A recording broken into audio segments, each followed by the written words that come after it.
Hmm.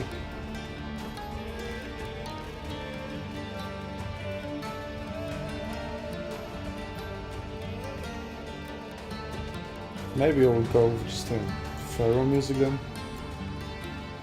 Sounds good. What about our competitors? Are they ready? One of them. Well, that's 50%.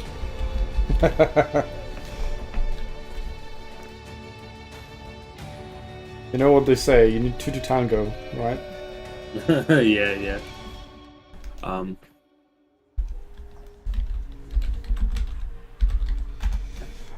Alright, it is 5 p.m. Let's go. Yep.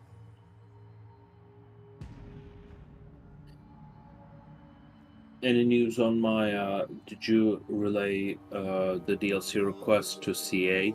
It's actually, not for me, but for the guy who's helping organize the head-to-head tournament. I see bribery.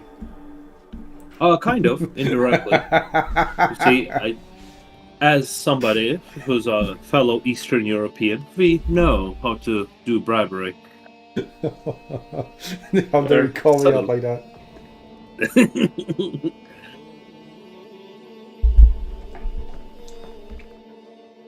In my defense, the whole idea of giving that expansion actually came, I would say, like a week before my idea of turning that into a tournament.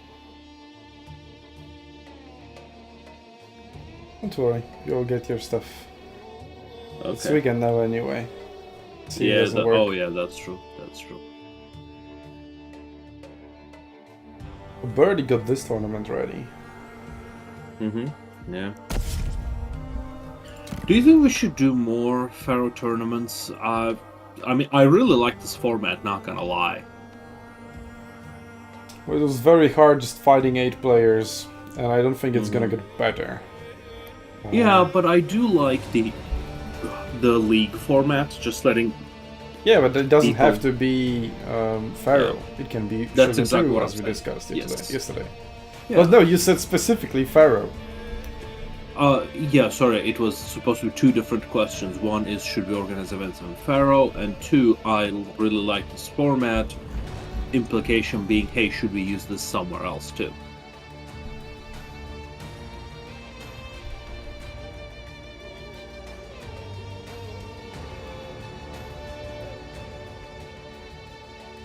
Because I'm also surprised how well it worked out. I did not expect it to go this well. I expected more issues. I expected less. Fair enough. Or maybe hoped for less. Yeah, there were a few, but honestly, I expected a lot more of these not to finish. Yeah, at least... Well, no, we did have one person who... Oh, I lost. Okay, I dropped out of the tournament, even though there's the entire... It was a bracket thing. So there was one person like that. I mean, that also happened yesterday. Yeah, yesterday, but it's different during a live tournament versus one that takes place over several weeks.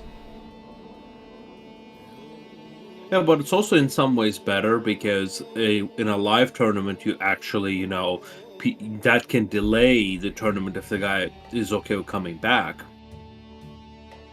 With something that's like a month long, you can reach out to the guy whenever you have the time, and nobody might even notice that the guy dropped out. Besides his opponent, where he made his announcement.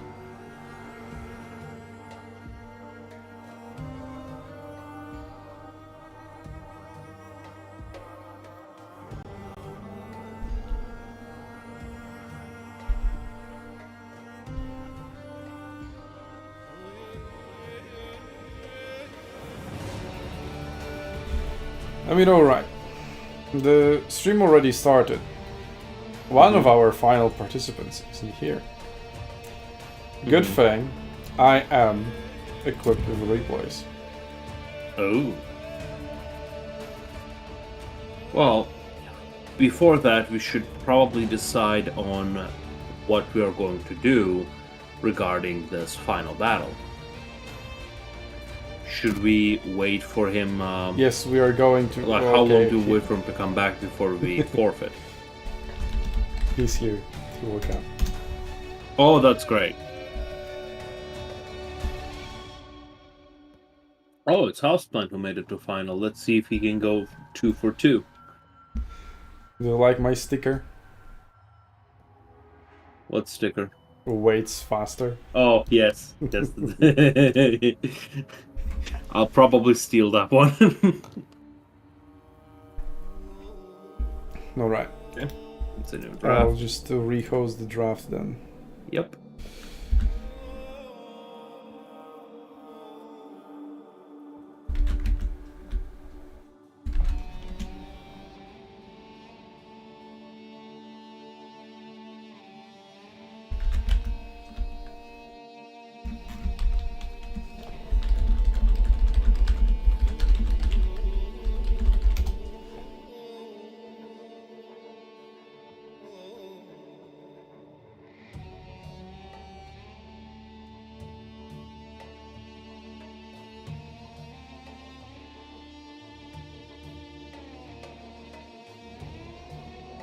Alright, here's our draft.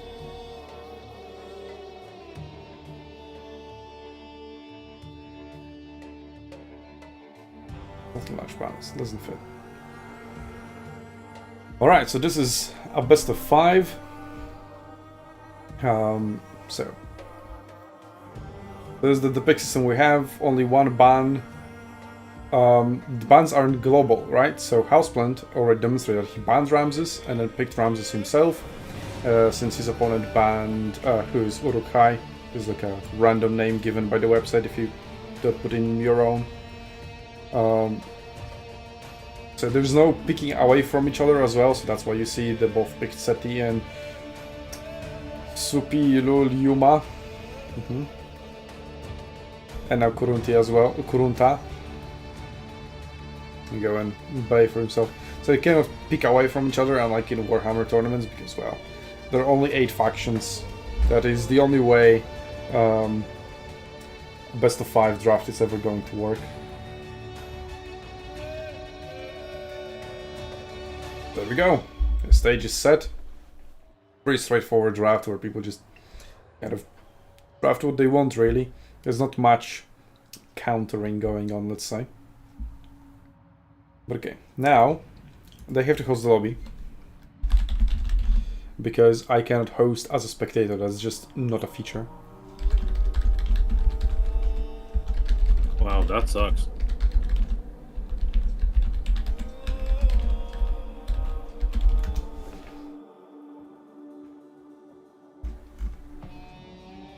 But I suppose it is what it is.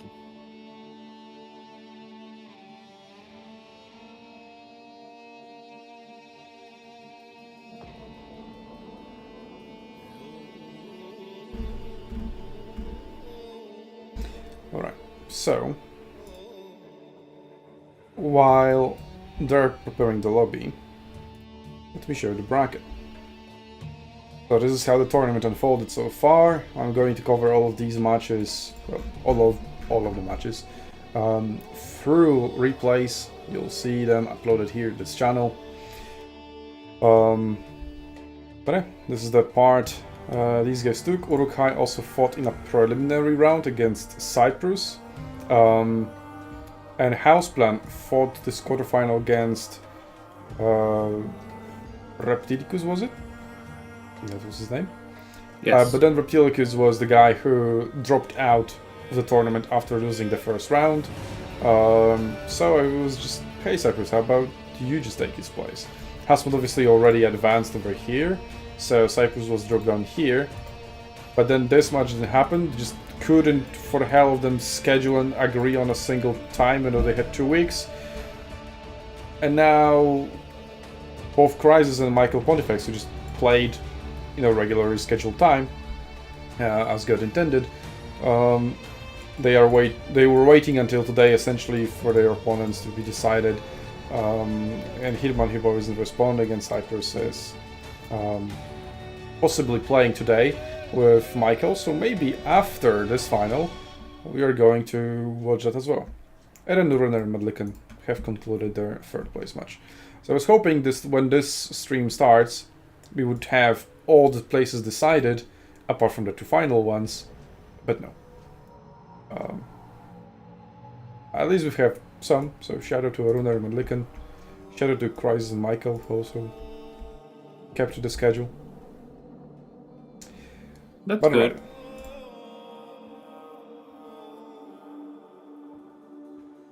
Right. Right.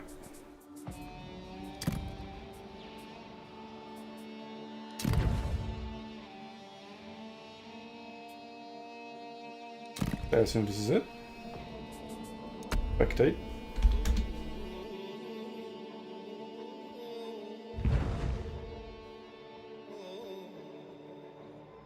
It is. All right.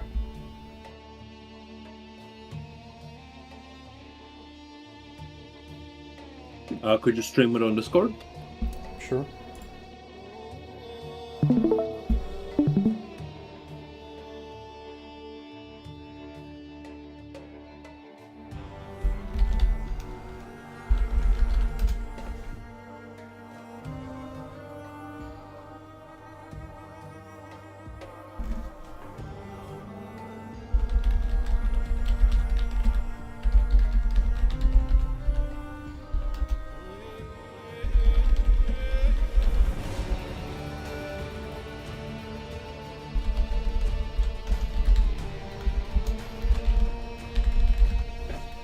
So, Uruk is player number 1.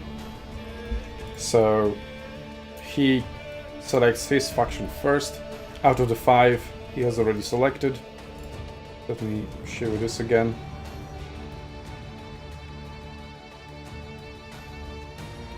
It's Kurunta, Supililyuma, Sati, Bay, and Tausret. So, 3 factions are shared. Seti, Supililyuma, and Kurunta. Supililyuma. And then Tausret and Bay and Ramses and Amenes being the unique ones. Mm-hmm. Like 2 Egyptians, 2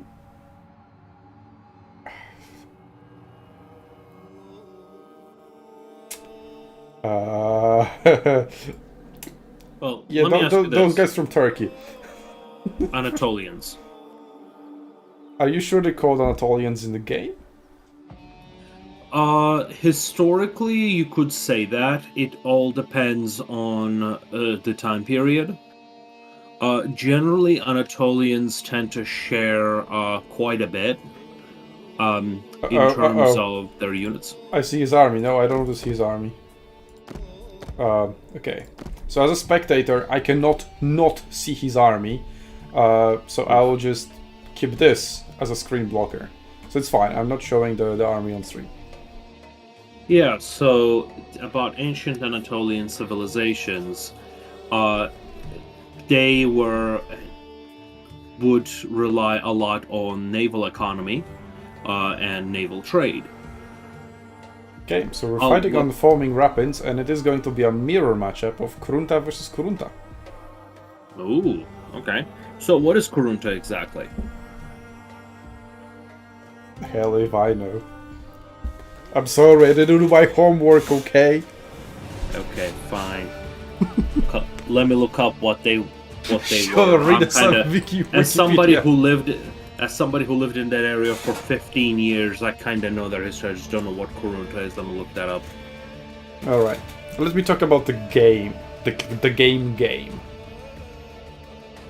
So, I've been observing what our players have been up to. Or maybe let's talk about the rules first, so that you, the viewers, know within what frames, what rules these players are working. So, we have 18.6k budget, which is 150% of the regular budget, and we have large armies enabled, so up to 40 units. Then we had a maximum of 6 golden units, maximum of 10 silver units, and an unlimited bronze units. The gold units include the general. Then we have maximum of 4 chariots and a maximum of two of the same unit. So it forces quite a bit of variety. Before the tournament, there was a lot of talk about how the golden units are OP and they absolutely need to be limited. But then the tournament meta just verified that very quickly, and apparently spamming cheaper units is the way to go. Yeah. So all that debacle about, okay, we need to limit the gold units, no, because otherwise it's all gonna be gold unit spam. I was really surprised about that because like, in the previous Total War games that has been the case as well. Usually it's a standard curve where mid-tier units have the best bang for your buck and later units are just less efficient. But you want them in campaign in the late game because, well, you can only field so many units. So they pay themselves off in that case, but not in a game where your funds are limited. So looks like our players have learned it the hard way.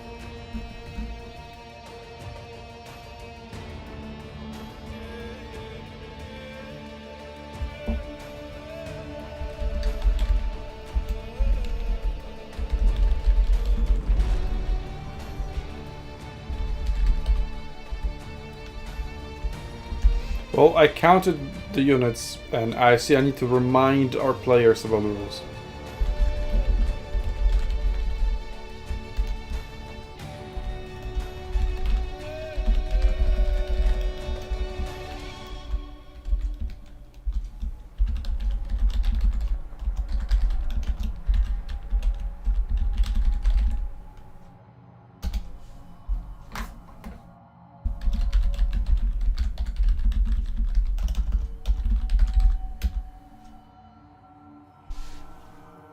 Or maybe they cannot count to 10. But it's okay, it's not locked in yet.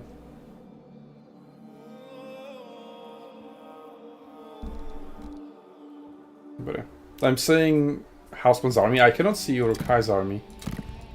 Can I? I'm clicking on him and it doesn't switch over to his army. That is a very weird spectator feature. Anyway, Houseman has 11 at the moment. So he'll be breaking the rules. And he switched, okay.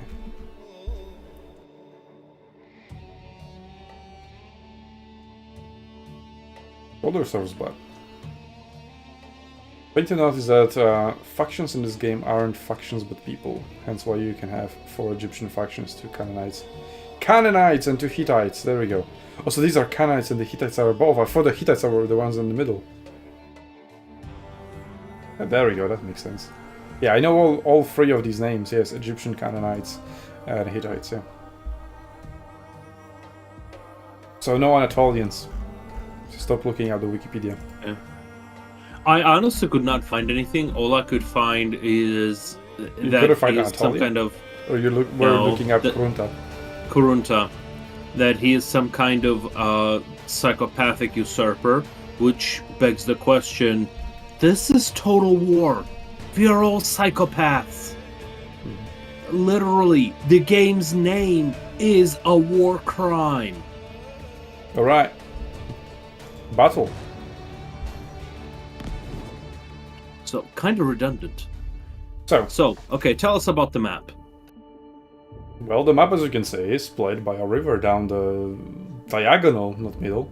And yeah, the deployment zones are just kind of random in this game, which people have discovered after restarting a battle.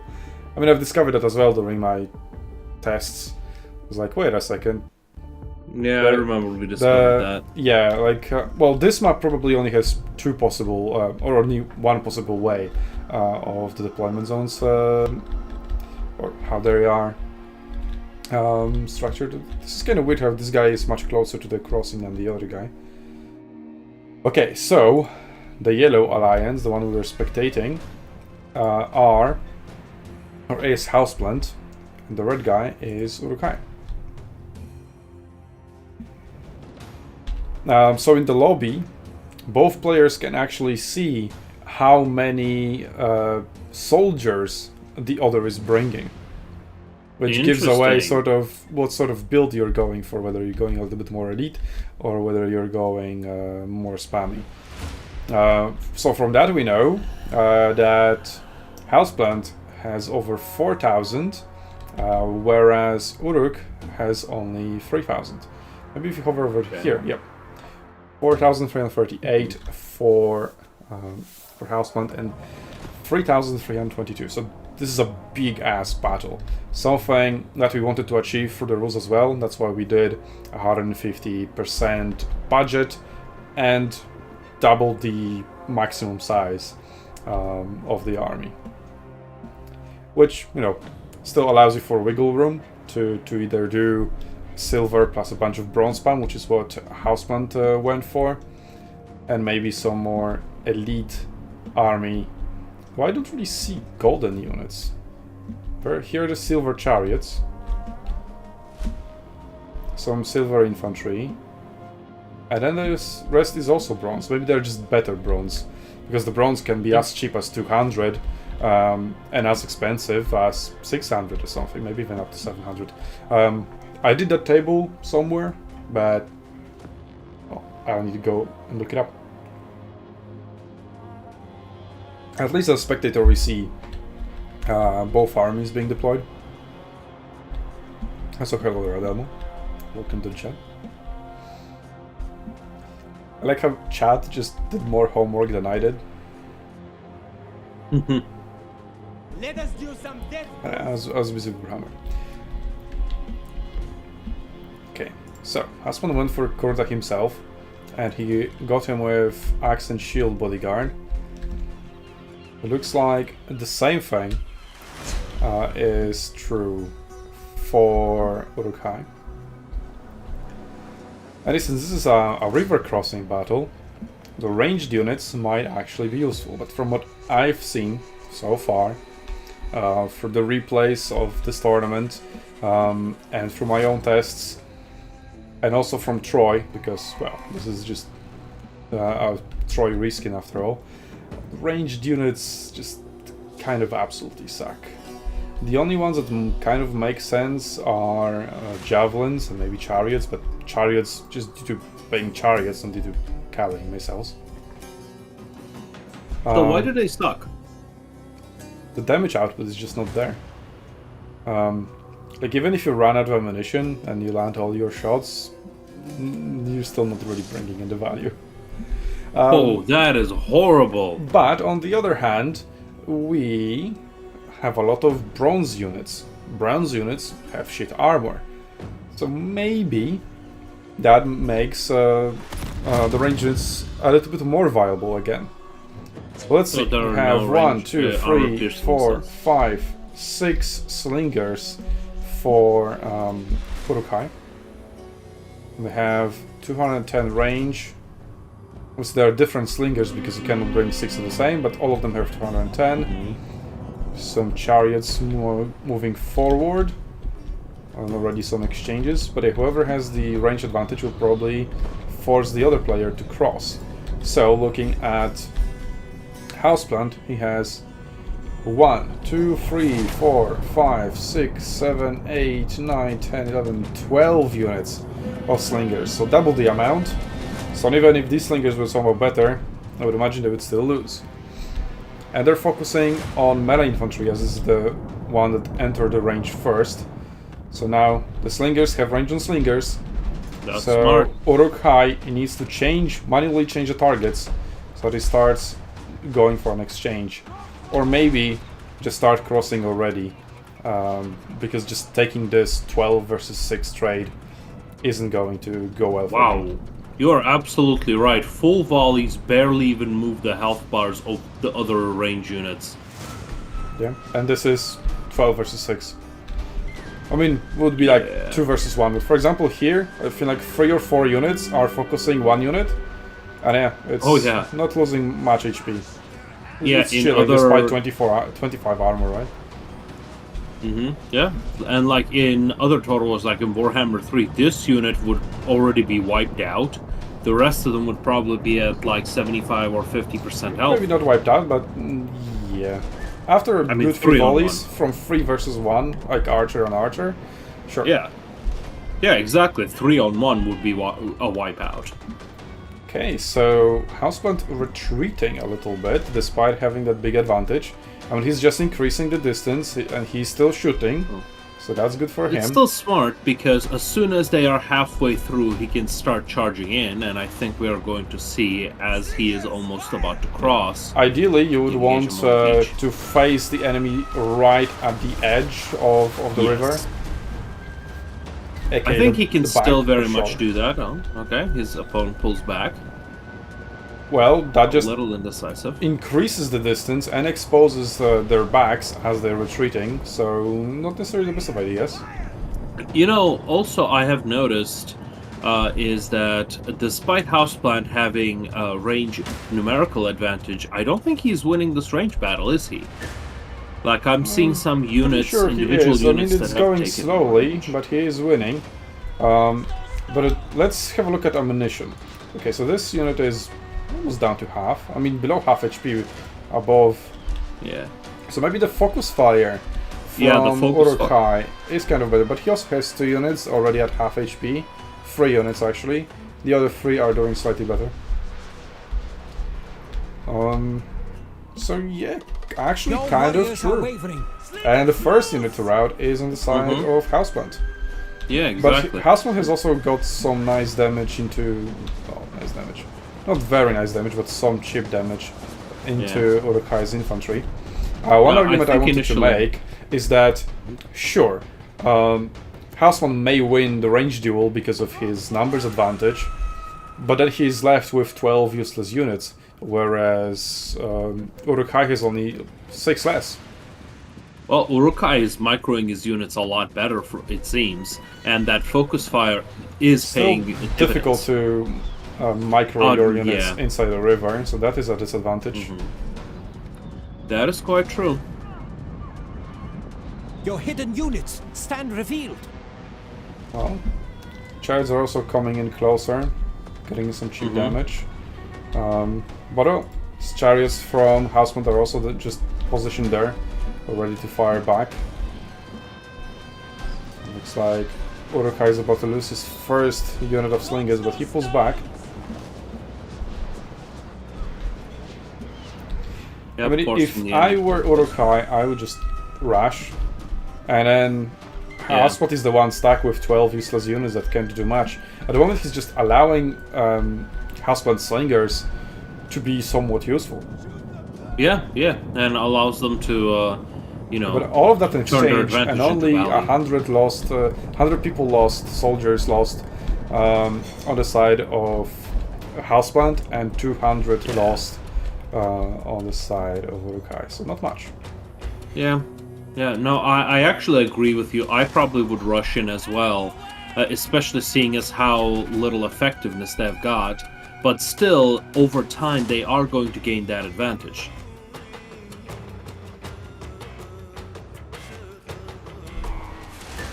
Probably have a wider lines to make sure all the units are engaged and maybe even zone away those Looks like the units. infantry is finally going in. Seems like it.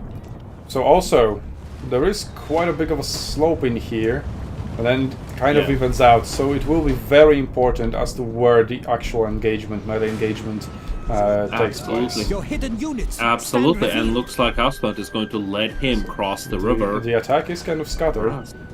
But Urukai just stopped in the river. He's enjoying, I guess, the breeze. Yeah, he is sending the rest of his army in. Doesn't let him getting divided. Okay, now he's charging in. So the advantage of lines having the across. enemy in shallow water and yourself on dry land, that is gone. The dry land has been secured. Oh, Now, he's kind of... Okay, maybe he wants to take him on a slope. Let's see if he will manage to do that. no. He's gonna take him off flat ground. Actually, if anything, He's- he's yeah, gonna he's get getting charged a on the side. And he's Back getting a charge. downhill charge as well. Yeah. Okay, he's pulling even further back. Oh, I mean, he's using Urukai's the army is chariots. kind of lagging in behind. There go the... No, he isn't using them to charge in. He's just using them to harness with Juking. missiles. Yeah. Well, these chariots have been Chariot, caught out. Actually taking some Chariots nice got damage. caught out.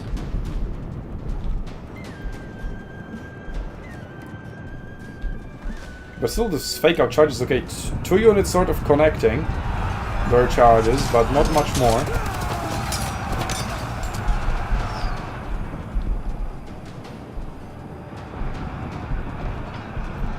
Maybe Hasman just wants to utilize his slingers as much as possible, that's why he's kiting. And Urukai is just sort of allowing him to do that by stopping every now and then.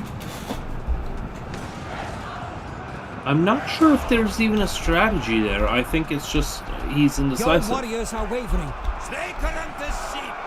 Yeah, engaging half-heartedly like this definitely isn't going to work very well. And it's a very narrow map. Maybe you could climb up here with chariots. Yeah, this is possible ground. Possible some flanking maneuvers over here. But Housepound also has 2 rows of melee infantry. But there we go, looks like Urukai is finally committing. Going to connect all across I the see board. some flanking maneuvers going on. Yeah, Housepound is attempting to flank, and there is quite a big gap between the first and second line of Urukai. So either gets flanked and then gets that gets sandwiched, or maybe the flank gets prevented if these units make it in time. So all the bronze units have engaged. It's just a silver backup Your warriors have been routed. that is waiting as backup. Yeah, and Houseplant's lines are beginning to crumble already. The engagements look more or less even, but maybe a slight advantage to Urukai. And I think this is just having more melee units being at work in here. Although I don't know if it's more. He had 6 fewer slingers, but still had 1,000 people disadvantage.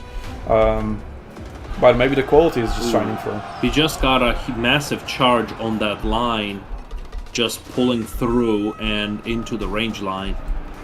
So we do have a little bit of a breakthrough over here. Chariots pulling through. Your Might go warriors into are backlines wavering. here. Maybe just go through the slingers. Those reserve silver axemen are coming into Flanking intercept maneuvers and over left here. flanking. But the slingers are now a double vulnerability, because if the chariots pull through, or any melee units, and start routing the slingers, that can just cause a chain rout. Yeah. And we see some breakage in the center, and Urukai is very, very healthy in here. Balance of power dead in the middle at the moment. Looks like slightly, that might just be my eyes deceiving me, but slightly in favor of Urukai. Possibly. Your warriors have been routed. Yeah, even more and more units breaking in the middle, and there's not many melee units in there to plug in those gaps. Oh, yeah. So And these now the melee bronze units are are going charging to into those slingers. Yeah, spill into the slingers. Possible. Instead of just attacking the slingers, they could just turn around and start flanking. But the entire line of Houseplant is collapsing. The chariots are now trying to save the day using a charge. Yeah. This is a downhill charge, so this is going to be quite effective. Let's see if they can pull is that under through. attack. Up, they managed to pull it through and chasing the routed units, which makes sense. Now the question is, can Urukai seize this advantage and capitalize on it? Yeah, and there's So a right little bit now, of an advantage for Houseplants. Urukai on this flank, though.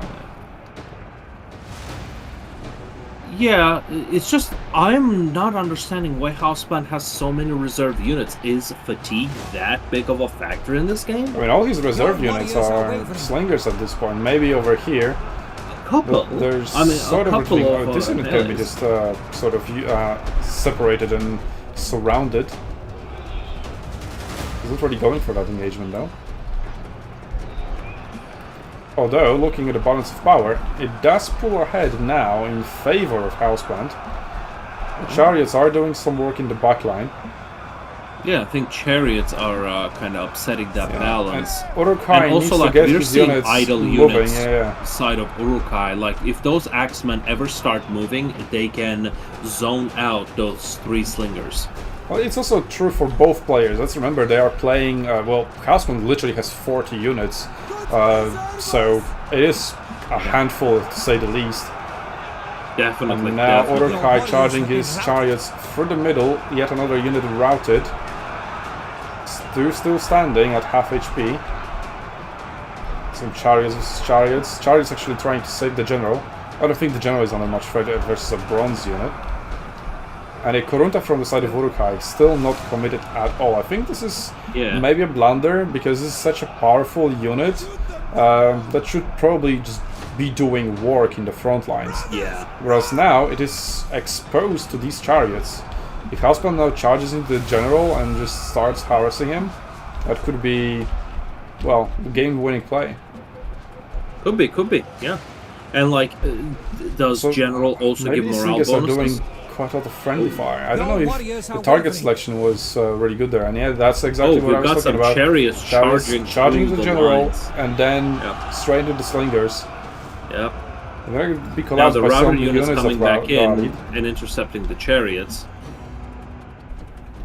What is that exclamation mark in the middle of the screen? Oh. Frame rate. Oh, that's stupid. Really? Anyway, let's focus on the battle itself. Balance of power is still going back and forth. Now slightly ahead again for Houseplant. He has taken control over his right flank, and his left flank hasn't collapsed as much. His reinforcements have sort of stabilized that.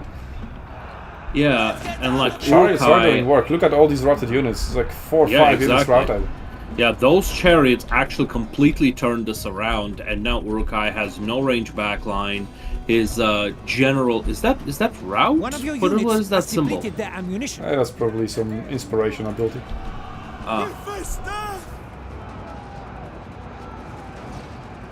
Like his left really flank is holding strong, and he continues to fire from there, even with low damage. I mean, that's still something. Oh, these slingers barely suffered any casualties. Literally one soldier, and they have killed 39 soldiers after they run out of ammunition. So I don't know this range's effectiveness. Maybe we'll be able to see the value after the battle, because I can just go and over. This is now one other thing I would like to point out is Houseplant's general unit is actually at very low health. Now there aren't many units to threaten him right now. Yeah, I think the victory at this point has been secured. A mass rout isn't coming on the side of Urukai. He did literally fight an uphill battle, but I think he could have won. Judging how the initial engagement went, if he didn't delay his second wave so much. His second wave, and also idle units, a ton of idle units on the front lines that did not secure, that did not push for that win. Like, he could have easily pushed for it. His general was very idle for the longest time. That he needed to push his advantage.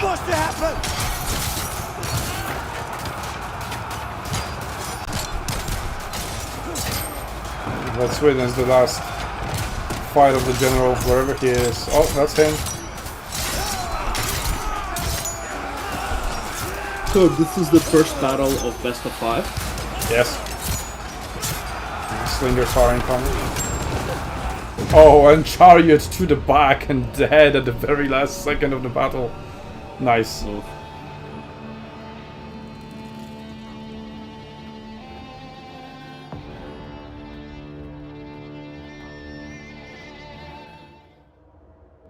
Alright, let's see those slingers. Where are they? There we go.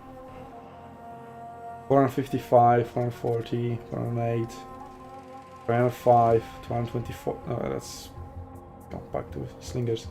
205, 472, 625. Okay, these guys a little bit better. 534, 648, 523. But it is literally like the perfect game for them, because they haven't lost a match or at all, and they used all of their ammunition.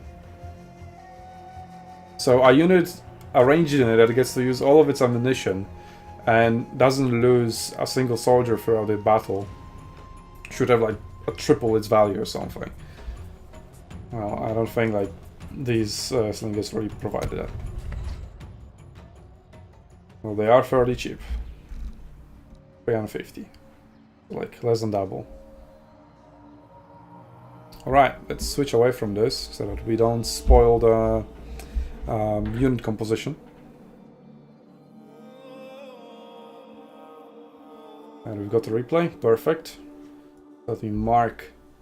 So Kurunta from Uruk-hai lost, and Kurunta from Houseplant won.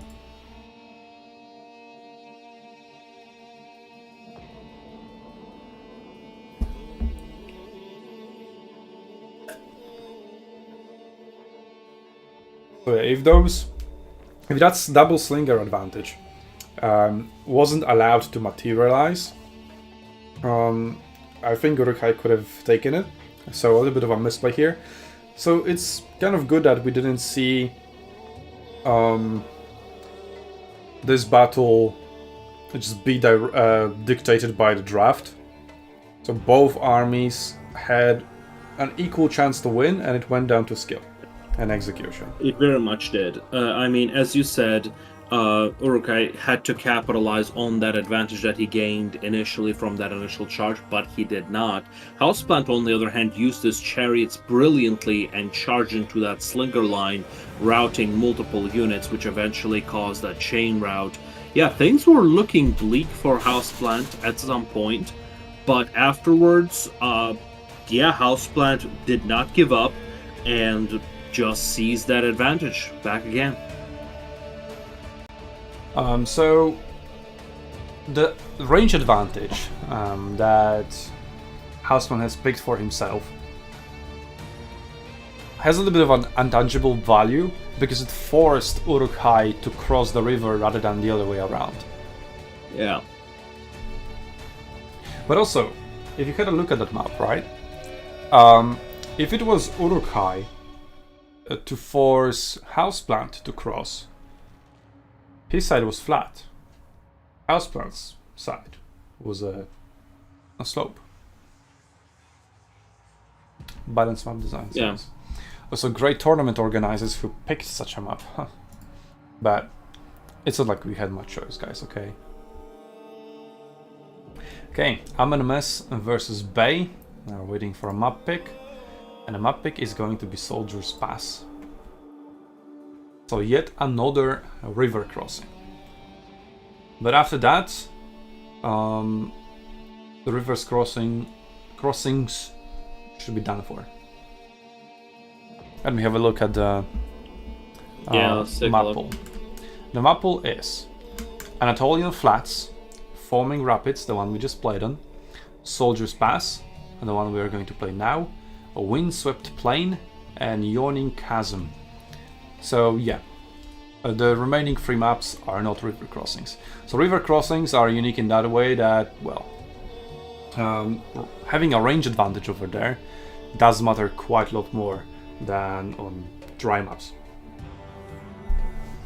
But the other maps also have some choke points and stuff like that to maybe make the arrangements a little bit more valuable, easier to protect. I don't That's remember true, the maps but that you're well, also right that they didn't cause that much damage.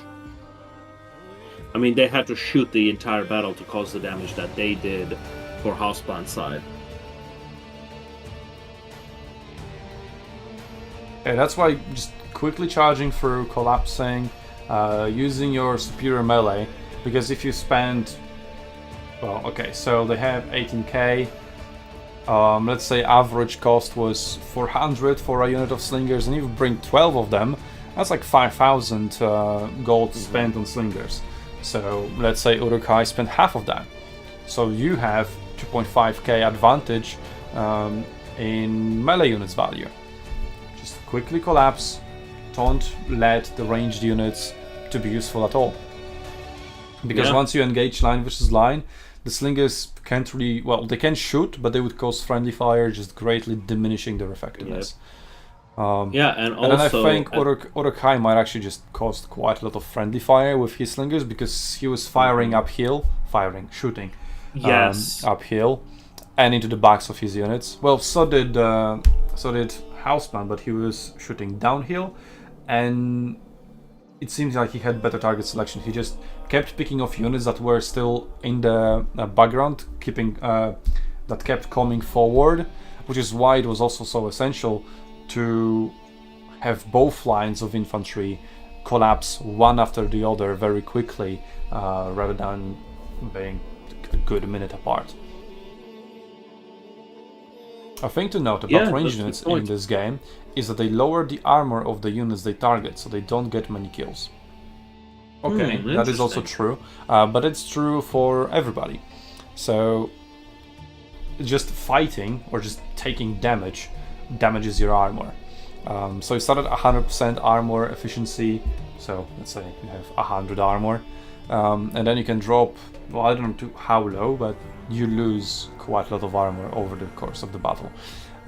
So it is yet another intangible value that the ranged units provide.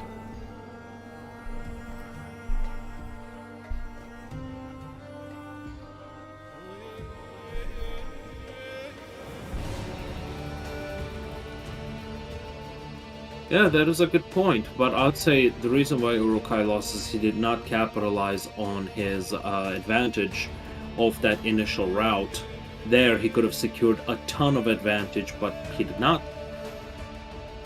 Like, those lines were breaking, and his units just stood there.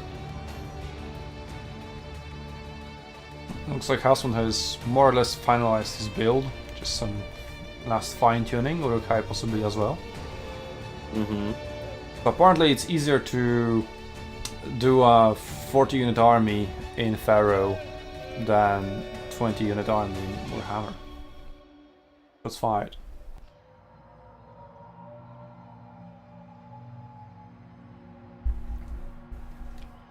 You know, I'm referencing Wait, what was that? I couldn't hear you. I'm referencing how in yesterday's Warhammer tournament our players took a very, very long time to prepare their builds. Whereas here, it's going surprisingly fast. Like, we've just decided on the map and there we go, the builds are ready.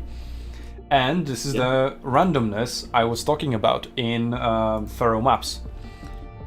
So, on this map, I've tested it. The players can be either be deployed north versus south, as we see it here, or they could also be east versus west. So whenever you go into a battle, you just don't know. There is no button to select that option or anything. It's just random. Wow. Don't tell me my game crash. No! Wait for the program to respond. God damn it, Pharaoh. Well, if I crash, we'll just remake it. Yeah, Pharaoh wasn't really cooperating with OBS either. But I did manage to make it work.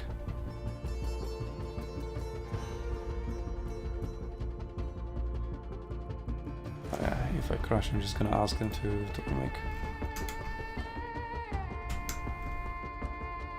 Aspen said, I may have too many silver units.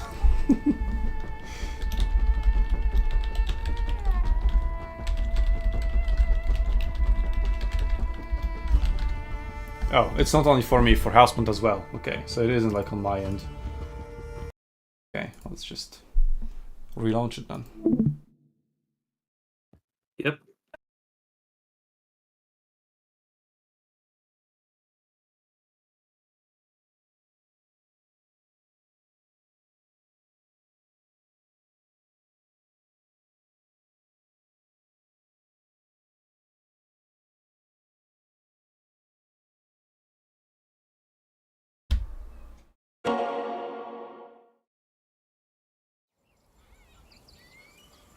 Why is nobody picking it up?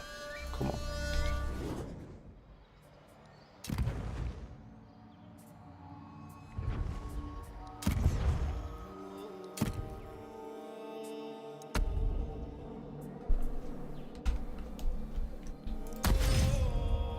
There we go. It just takes a while for OBS to pick it up. Alright, spoilers. There we go.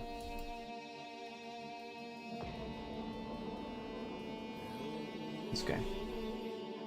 So let's count Houseplant's silver units. 1, 2, 3, 4, 5, 6, 7, 8.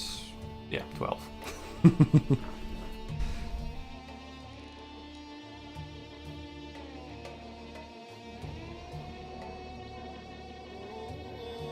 Continue.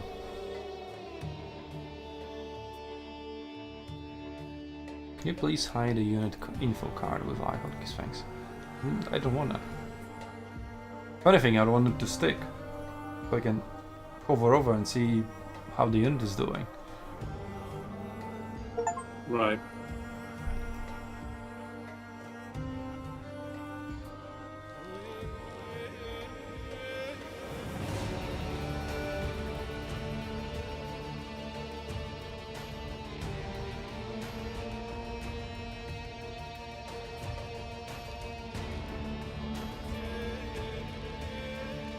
Okay.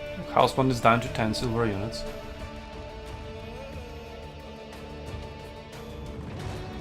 But I don't see his remaining funds as I did earlier. So now that we have restarted after the crash, let's see if we'll get the same north versus south deployment, or if we'll get east versus west. Wow. I think if it's with the river like down the middle and well across both of their formations, so north versus south, it is way more interesting than just a regular plain old river crossing.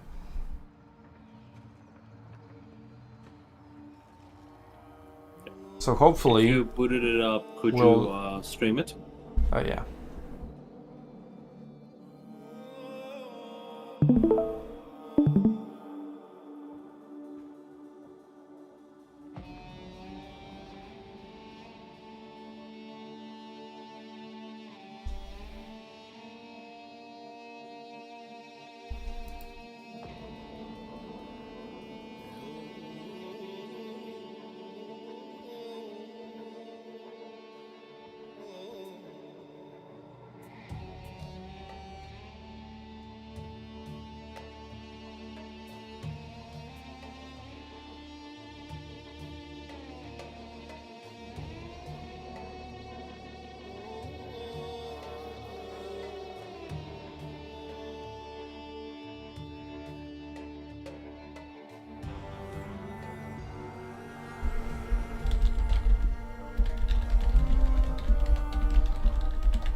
Okay, Houseman is ready.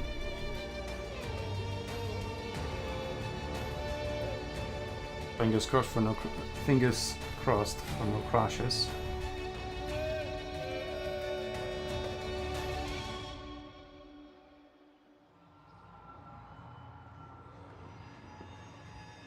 So Amenemez versus Bay. So we are seeing Canaanite versus an Egyptian faction. Whereas previously it was Hittites versus Hittites. And this is the only Canaanite faction in the entire draft. Interesting. What is the specialty of the Canaanite factions? I have no idea. They all have access to native units anyway. And there we go.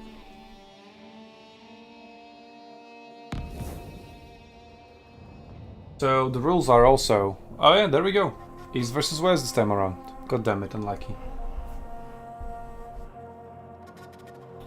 Well, maybe that messed up their plans. Maybe they didn't know that could happen. And I imagine armies you would bring for east versus west are different that you would for north versus south. Well, if you don't know, then, you know. You need to be ready for everything. Yeah. So basically just have like one build that's versatile. Alright, let's blob. Canaanites forget their place! He's just rushing forward. Nice looking map though. So I guess we are near the Nile. Or at the Nile actually. It's just a small island here. Alright. So this time around we see silver slingers. Okay. Silver slingers here. Silver over here, then the rest is bronze. So 2 silver slingers, 4 silver slingers, and 3 bronze slingers. 5? Or have they moved? Difficult to say. Hard to tell. From Houseplant, let's see. Like hapless farmers. Also 2 silver slingers. And 1, 2, 3, 4 regular ones or bronze ones, and 4 more, and 2 more. So 12 slingers, 4 of them being silver. Interesting, a much more Was it ranged two? build. While he was making his army, I also saw some archers, but it seems like he dropped them. He did bring silver archers. Well, in this case, they do have this little hill over there, so I think range advantage is going to be more And golden significant. chariots. Ooh. Okay, so only 1 golden chariot. And obviously the general is gold because it has to be. And for Houseplant, not a single gold unit. Everything is silver or bronze. So yeah, not leaning too heavily into gold units. Imagine Borfar at the limit of 10 silver units though. Houseplant definitely is. And this time around, the number count is much more closer. Or just much closer, good damn it. I cannot speak English. Let's see. So we have axe chargers as a silver unit here. Chariots. So 2 silver chariots, 1 golden chariot. No 4th chariot, so he's not at a chariot limit. What about Houseplant? Houseplant has just 4 silver chariots, okay. Fight with me, brothers! Make Egypt pay! I think overall 4 silver are better than 2 silver and a gold one. They all have archers on top of them. And range advantage to Houseplant it again. 12 to 7.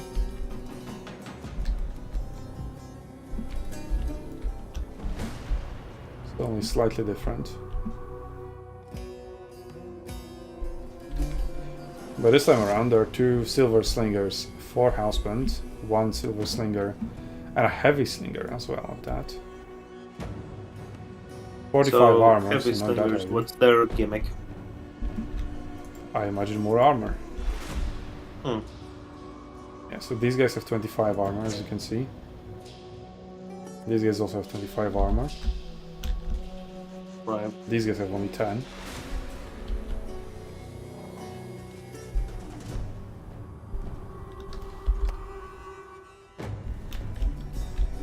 But yeah, gotta make it stick to cover over the stance.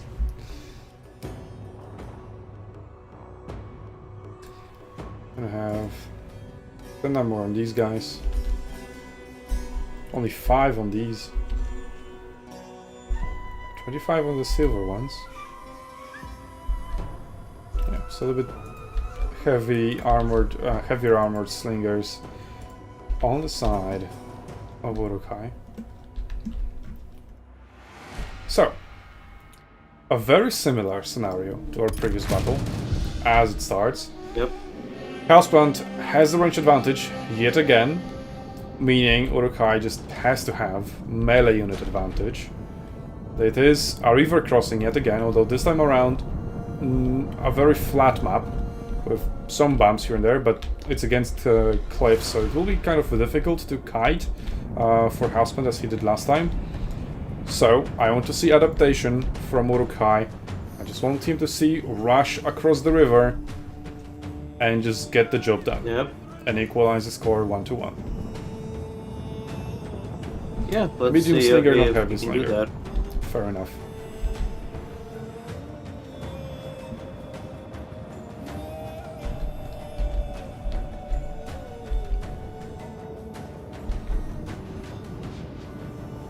A nice first shot secured there. We have 230 range, so they do have the additional 20 range over the other slingers. And they're still hidden, I think. That's pretty neat. Using the tall grass to their advantage. Yeah.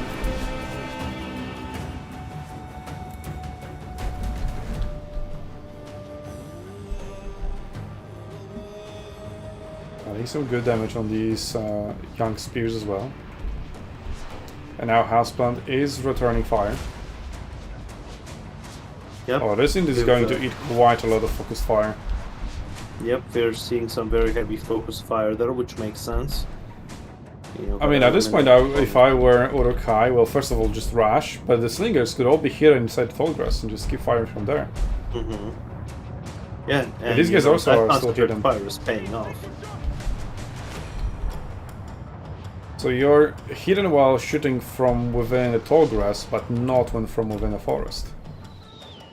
And Houseplant is actually the one who is in the middle of a river at the moment. But I imagine he's not going to cross, given that he has almost a double range advantage. But that unit of slingers almost dead. Yeah. Your warriors are wavering. All the wavering. There we go. A sneaky flanking maneuver from Urukai. Well, maybe not as sneaky because it can be seen from quite some distance away. So golden chariots versus silver chariots shooting. As we do get How big is their range stat difference? Good question. 160 range, 34 missile damage. Yeah, 40 range and was it 12, 10, something like that. Missile damage difference. But shooting across a forest just isn't going to be effective, so that range advantage isn't really going to come to fruition, I would imagine. But the range duel going so far pretty well for Urukai, utilizing the tall grass. These guys are kind of says they're hidden. I mean, I know it's crossed. But they are being shot. Yeah, so maybe these slingers were just ignored. Because I was thinking, why aren't they being shot? Slingers, fire! Well, maybe Houseplant has some kind of a master plan. So it would be nice to see maybe Urukai taking position up here on the hill.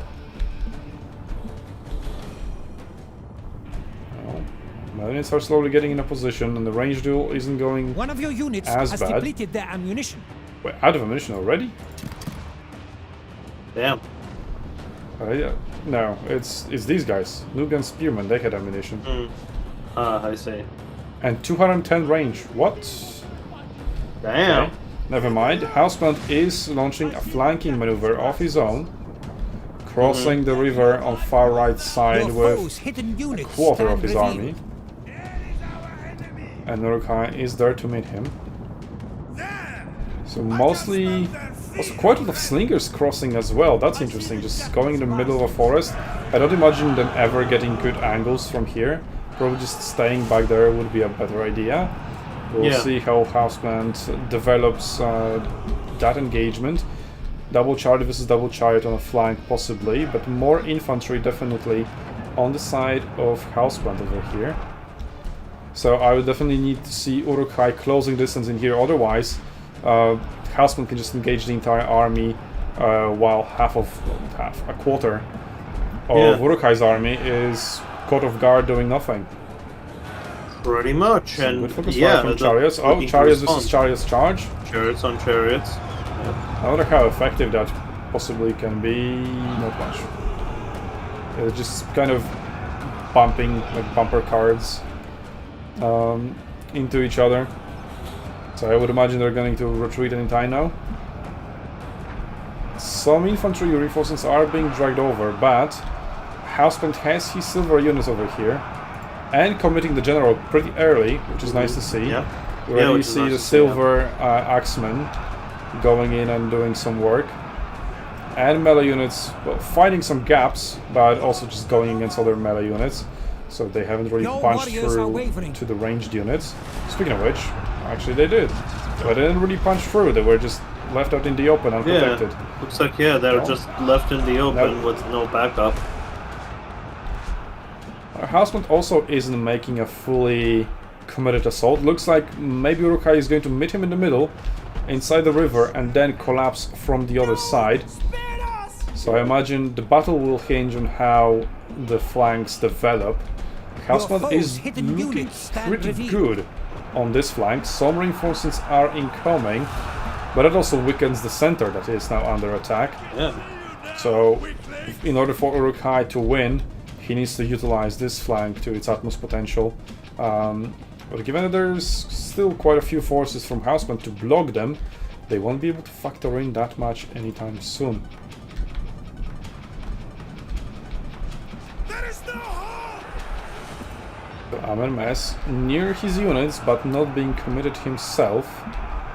Under no threat from any ranged units nor chariots, so he's just providing an aura of inspiration. Oh, chariots now sneaking through for Uruk-hai. The chariots on the other side have taken some damage, and Uruk-hai's chariots are full HP. Now all the slingers are focus firing the chariots. But we'll see, is he going to use them only as range-ins, or is he going to charge them in? I would definitely like to see them charge in. Although there's quite a lot of forests in here, so it will be difficult. But he's going to try to clean up the flanks a little bit. Maybe go into the slingers that are somewhat unprotected. That will still be a good target. Houseman is also using his chariots to punch through the lines, but it's in the middle of a forest, so effectiveness is greatly diminished. And yeah, they have met in the center of the river, so they're both suffering the penalties. And actually Houseman's retreating over here, giving some ground and opening a flanking angles for the chariots and possibly the infantry as well to follow through. But an infantry is going backwards or all over the place, isn't pressing forth. And I think just the difference in the types of units engaged at the moment is in favor of Houseman, so Uruk-hai needs to get moving. Yeah, exactly. Like I'm Chariots in just the the river. whole time I'm just so shocked. These bad decisions back to back everywhere. I mean, as you said, Your the range warriors fire have been doesn't seem to routed. be causing that You know, much. it is difficult to manage power. 40 units across such a battlefield, so let's Of cut course. them some slack. But maybe on a more basic level of just engaged with better numbers, the basic art of war. But we see a breakthrough route over here. And overall the engagement in the river is going, I would say, heavily in Uruk's high favor. The general is engaged in melee with 3 units. That's pretty good. He is in elite infantry and he's facing bronze, so I imagine he's gonna rack up some nice kills. And Houseman is also now committing his own general to try to break the flank as well, and he is doing really well on this flank. That being said, balance of power still pretty much dead in the center. Around 900 soldiers lost for both sides, which means Uruk-hai is trading pretty well. His slinger is also doing some numbers, and the golden chariots being in the river, but I would still prefer the chariots to be in the river rather than in a forest. But maybe running through here across the slingers, picking up some stragglers would be ideal in the open field. Yeah. They are being pulled back right now, and the infantry is somewhat stabilizing. And slingers this time around are also finding much better angles of attack than in the previous battle.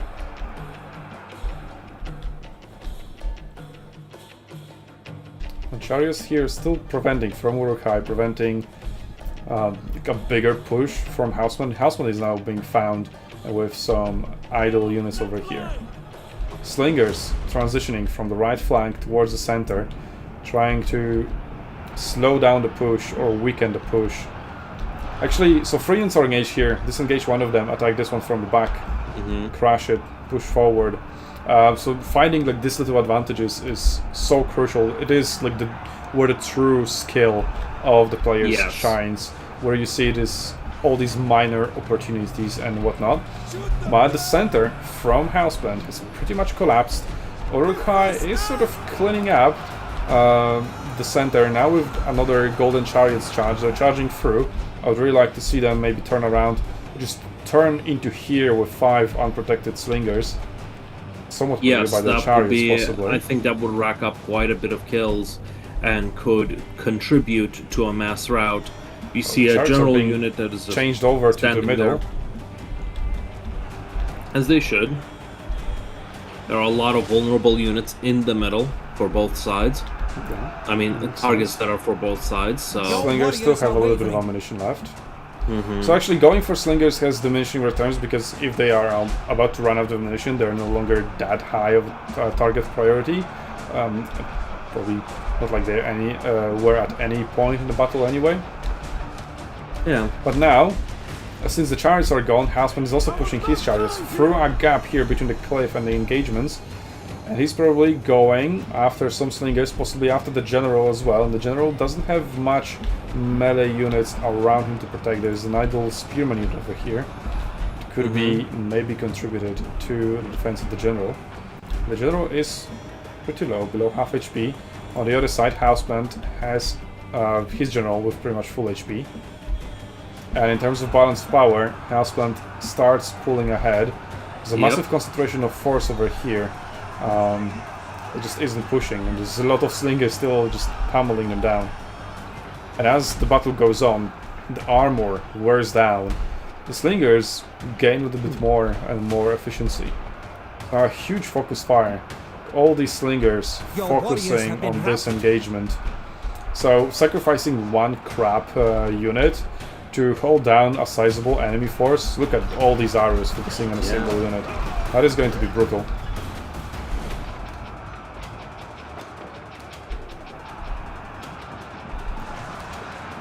So maybe trying to find a charge. Now there is a unit of silver chariots, 2 units of silver chariots. They kind of have an open shot onto the slingers, but I don't even know how effective that could ever possibly be. we see a chariot pulling through of all those units and charging into the enemy chariot. They're going more for the infantry rather than the ranged units, which is a valid choice. Yeah, considering range has not really done that much. I mean, we see a lot of missiles being shot, but I'm not seeing health bars dropping. Yeah, I highlighted like all these 10-ish units focusing that melee blob, and that melee blob just didn't care much. Yeah. Oh, now we see the golden chariots charging through. They could be possibly stalled by the silver chariots. There's a rallied unit over here. But they're going for the melee engagement. But the melee engagement has been decided. The unit is routed. And the silver chariots from Houseplant going to counter this other silver chariots from Uruk-hai that went into the slingers after all. But there's quite a lot of melee infantry emerging from the forest that have won and secured the right flank. So a few rallied units as well for Uruk-hai that could return, maybe find some back attacks. But that Amenes still being at full HP is quite a fearsome foe. Yeah. And the general from Houseplant, from Uruk-hai, has been pulled out of the engagement just because he was under too much threat over there. So that is a very powerful unit not being committed now. Warriors are rallying. Let's see, Okay, we've got that collapse on the ranged units. They have broken through the line.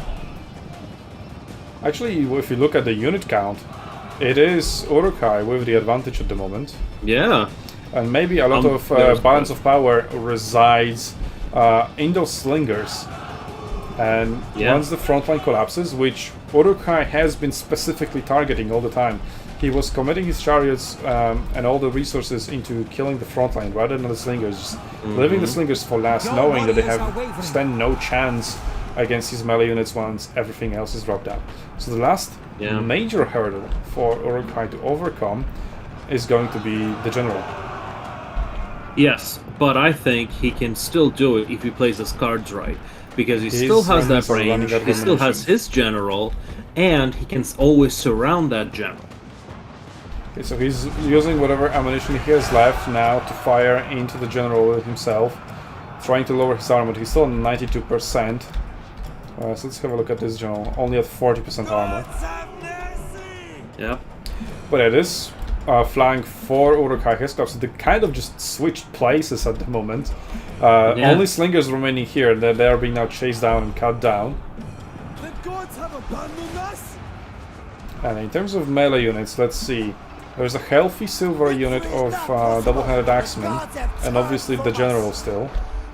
And some good healthy bronze units over here. Not much left on the side of Uruk-hai, on his side of the river. Some of these units returning, but very low. Balance of power maybe slightly shifting back towards Uruk-hai, but not by that much.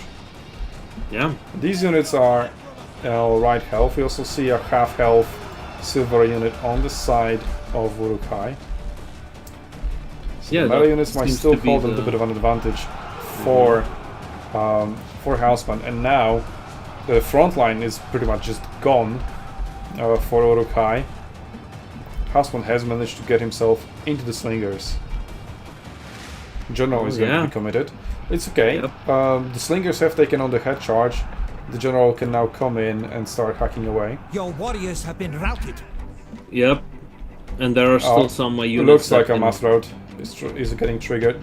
These 3 units just routed, you know, without coming into contact with the enemy. So I would imagine the rest is going to Uruk-hai or Housebound? Uruk-hai. Yeah, just Yeah, giving these guys a didn't quick come into the look, contact with the Housebound. enemy, and they just routed. As Yeah, they were I think approaching, but Housebound has this one. the rest isn't collapsing yet, so that's kind of weird to see. But the chariots are now showing their true worth towards the end of the battle. Just picking up all the stragglers left, right, and center. So possibly bringing 4 chariots in over 3 is just the better way to go. That's why they're limited as well, because they're quite powerful. And everybody was always bringing 4 chariots, from what I've seen. Oh, that is quite a powerful charge, actually. And now the general is going to collapse and completely those guys encirclement. are done for. Yep, rout immediately. That is now pretty much G. All that's left is cleaning up some stragglers on the original side of the river. And well, there's still some over here too. Oh, but they may be committing too much resources into just chasing the slingers. The slingers can just keep running away, and that just pulls away your melee units that could possibly be useful elsewhere. But if you stop chasing, you just expose your back to enemy ranged units. So, not much of a good choice there. So you need to decide on what kind of trade-off you're going to make.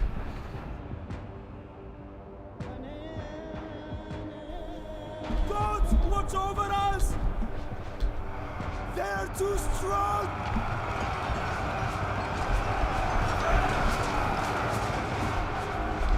But since you see to see battles go over 10 minutes, because usually they're over by that time.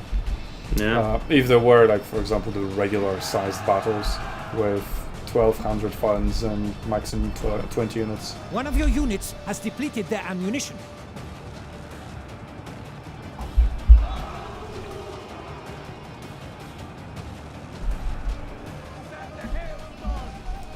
See, this is kind of the feeling we were going for. We wanted to see large, and I mean large, battles that go on for quite some time. We are achieving this. Pharaoh also seems to be a slower paced, because we've been highlighting how these ranges just keep shooting and shooting and shooting and no damage is being dealt. Or that just prolongs the battle.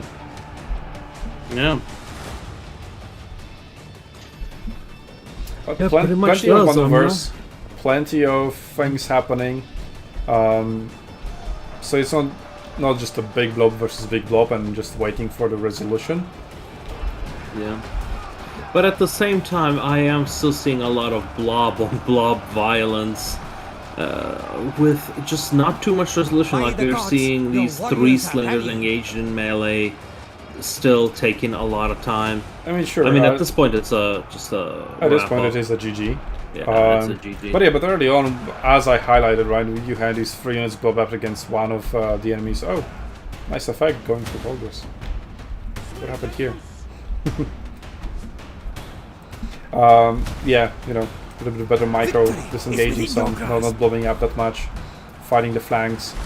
From what I've seen, or when I played Troy, is that Troy took quite a lot of inspiration from Arena and learnings. And it was back when Arena was still alive, or back when Arena was between its second and third life.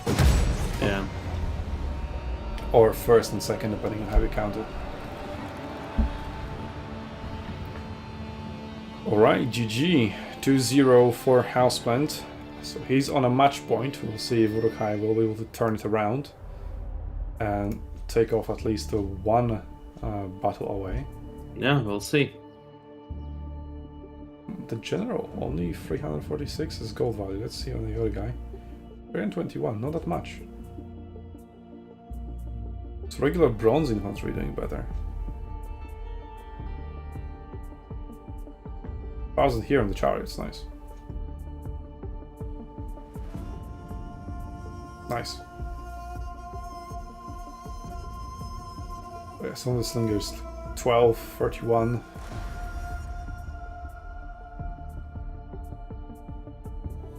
But the other guys, I thought they did 800, must have been something else. Yeah, the other chariots also very good. The golden chariots, decent. Silver slingers also decent. Alright. See what they're gonna bring to it this time around.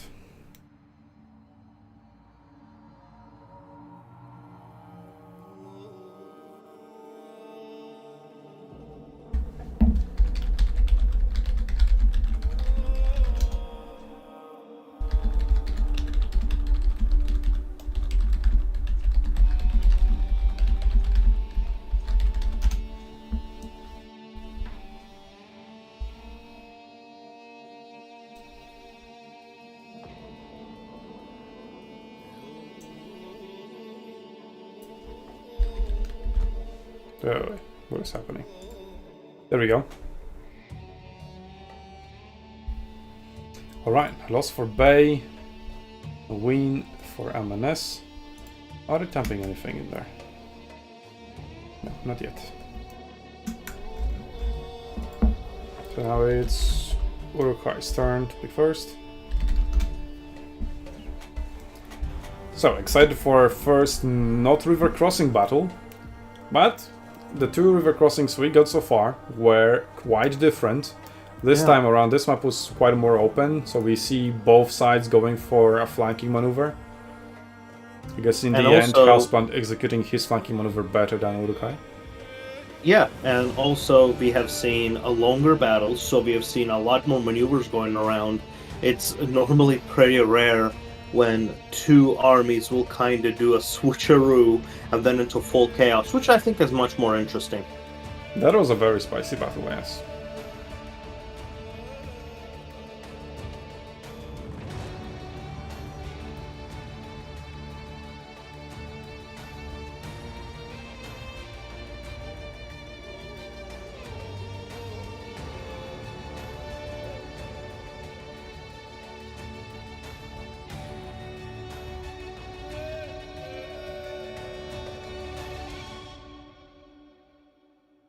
Good Alfred from Uruk-hai. Houseplant is thinking. Alfred is Egyptian, right? Yep. So maybe Ramses would be nice to see. Some Egypt on Egypt action.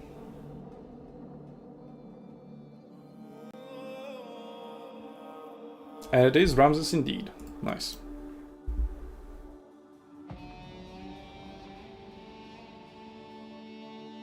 Now the question is, what map? So, to remind you, we've got Ionic Chasm, Windswept Plain, and Anatolian Flats left.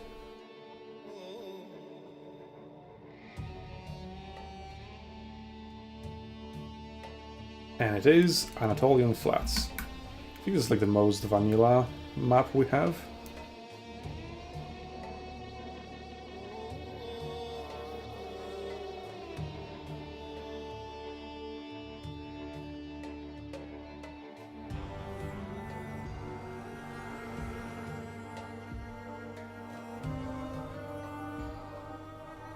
So, now we've got some time for chant interaction. Fields of Thanatos? That's not an available map. I don't know if it was available in the entire tournament because I don't really remember the name. There were Fields of Fate, and I'm pretty sure they were available in the tournament. I'm a big Fate fan after all. Fields of Fate indeed. But I can't preview them up. Yep, Anatolian Flats is exactly as advertised, just pretty much flat and open, with some forests scattered around the edges of the map, and two tiny patches, okay, maybe not that tiny, but still two small patches somewhat towards the center.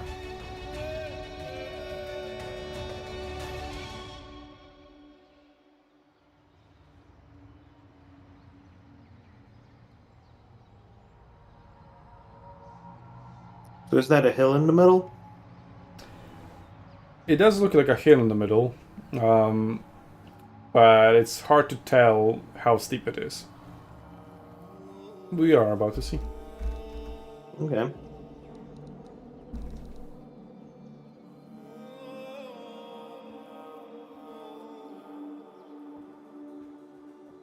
This time around, we just might see violence erupt from the very beginning, and I would imagine players are going to bring much less range units. From what I've seen from other battles in this tournament, lots of players just opted for no ranged at all, apart from chariots obviously, but chariots just kind of have to be ranged.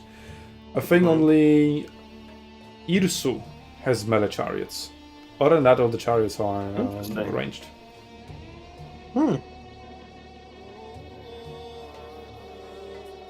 Strange contrast compared to Warhammer.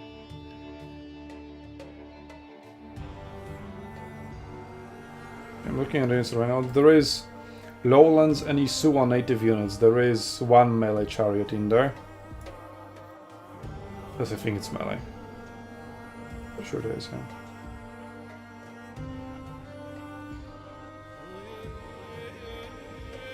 More melee, ranged chariots. Bekhu and Yamhad native units, they also have melee chariots. And Highlight native units have melee chariots. Okay, so actually, you can bring 4 melee chariots just out of the native units. Sine and Retenju native units, and this is a Javelin chariots. I don't know, when I hover over them, nothing shows up.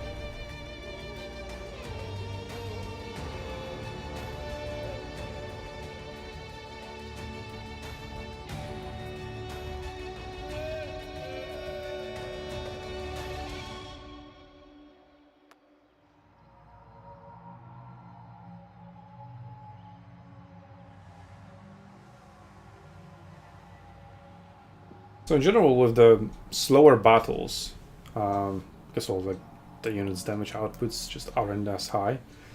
Welcome back, Pigman. Aren't as high. The tactics, the maneuvers, the flanking, and all of that gains much more importance, and therefore, that's probably why we are saying the meta develop into cheap infantry spam, because that cheap infantry is still taking quite a lot of time to die, and if you have more units than your opponent, that's more flanks that you can protect and more flanks that you can expose and exploit from your enemy.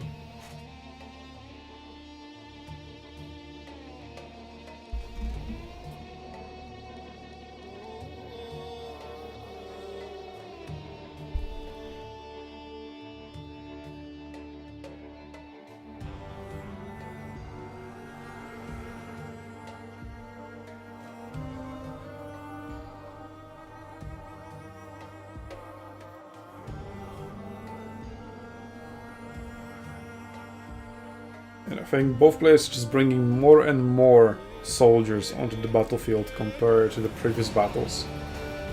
I don't remember the exact numbers, but it feels like it at least. That was definitely true for Urukai.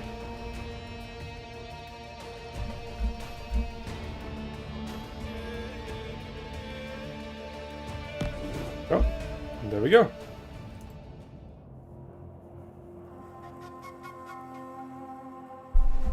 Uh-oh. Please don't crash. Looks like I'm loading, I was just get kicked out to my desktop. Once the That's weird. loading finishes, I should be good, please.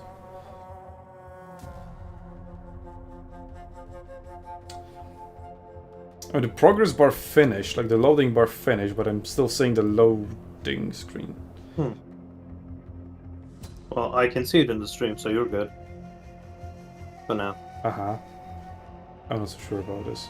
What if I click? Yeah, it crashed, it crashed. Yeah, it looks like they crashed as well, yeah. It's just a lobby-wide crash. Oh no, wait, no.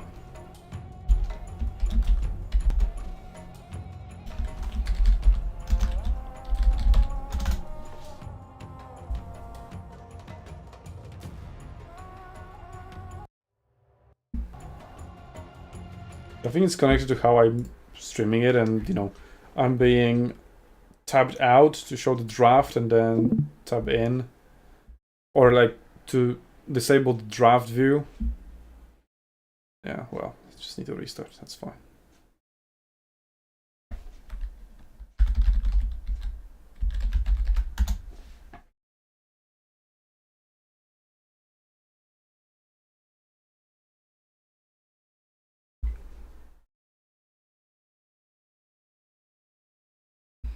So this time around, I'm just not gonna cover them.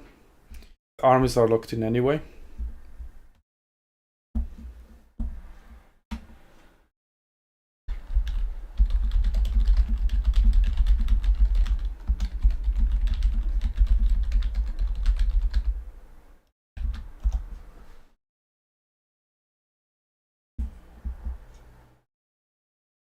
Chef meta like Warhammer 2 then.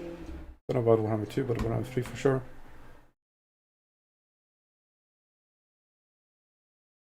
I mean, maybe it is the rule set of our tournament as well coming into play. Because let's say it is quite unique. Because you don't have double you don't have double the price.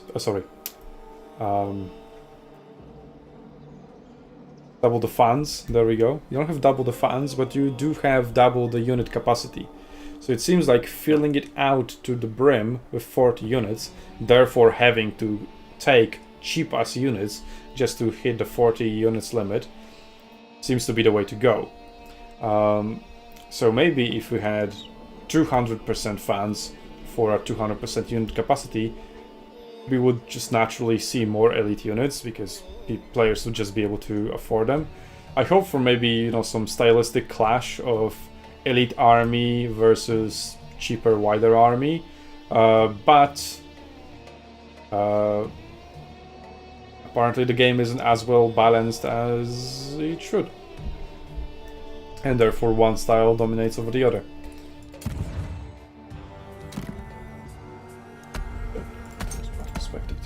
There we go.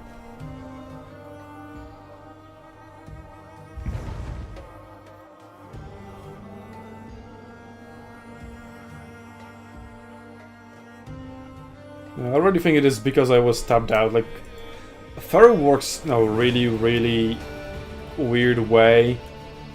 It doesn't... Like, it works differently with the system than other Total Wars. Like, when I tab out, it works differently. It isn't detected properly by OBS. So it's really behaving quite weirdly. Yeah.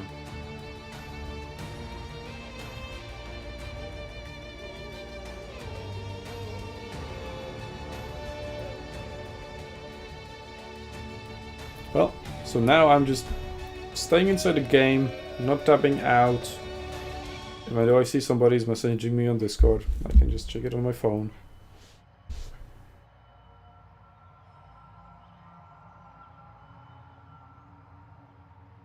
No, they want me to let them know when I'm ready. I am ready. Okay, good. Important thing that I checked. And there we could you go. stream it on Discord? The stream disconnected. No, because if I do, I'll crash again. I'll do that once I'm in battle. Okay, sounds good. The loading is a very vulnerable time. Not touching anything. No touching keyboard, no touching mouse.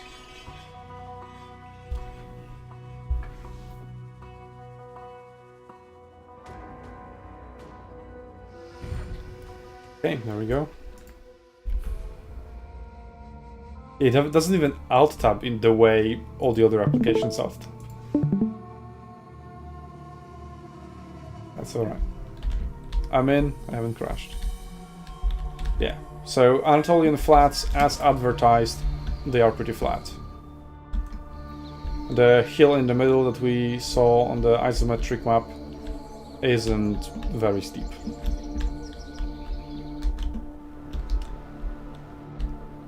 Not here and there. It is actually fairly large battlefield. Like these two forests, with the one over here and the other here. Oh, the no houseman dropped. That's not good. Well, they looked fairly close on the minimap, but in the actual game they're pretty far apart, so the battlefields are actually huge.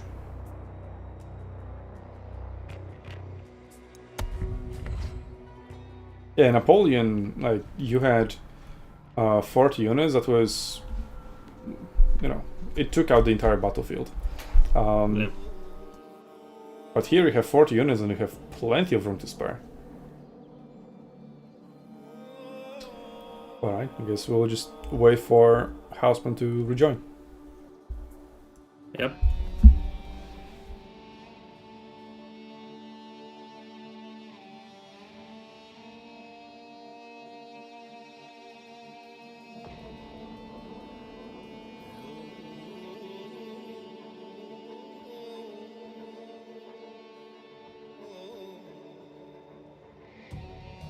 Such a good meme. Waits faster.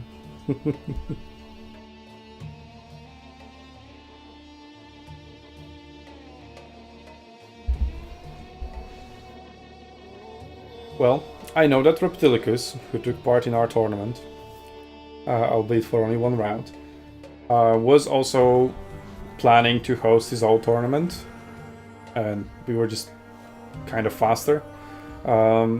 So, I'm hoping this is the very first Total War Pharaoh tournament ever, at least to my knowledge.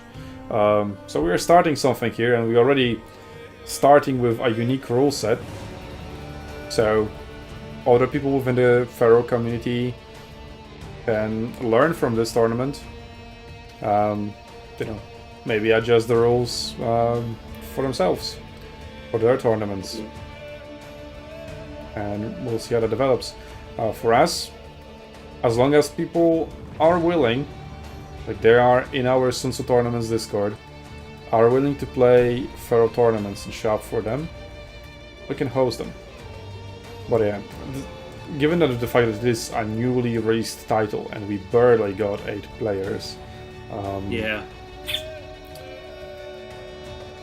it really all depends on the community. Like, I'm not going to push the tournaments onto them. If the community is willing to make them happen, I am willing to help. But I'm not gonna go around chasing people and asking them to do that. Yeah, that's a little bit unrealistic and honestly annoying for everybody involved. If you have to invite so many people, just hit them up individually so many times, that's just too much for everyone. Like, it's annoying that they get hit up for something they may or may not be caring about, and for us to do that unnecessary administrative work, basically cold calling people. Well, maybe after people see this tournament, see these cool battles, because I think they were pretty cool, And once they see all the battles that preceded the final, be like, hey, this is kind of cool. Let me take part in this as well. Maybe I'm gonna join the SUNTZU Tournaments Discord. Tell them that I want to take part in a future Pharaoh tournament. Tell my friends. There we go. That's how we get there. The Battle of Kadesh. This is kind of a sad story for Pharaoh. They do have these historical battles being described here during the loading screens. But there are no historical battles in the game itself. So this is the first major Total War title ever to feature no historical battles. Because the only two previous titles that didn't feature any historical battles were Thrones of Britannia and Troy.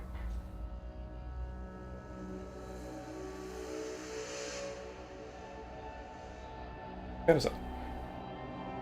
I really like my historical battles.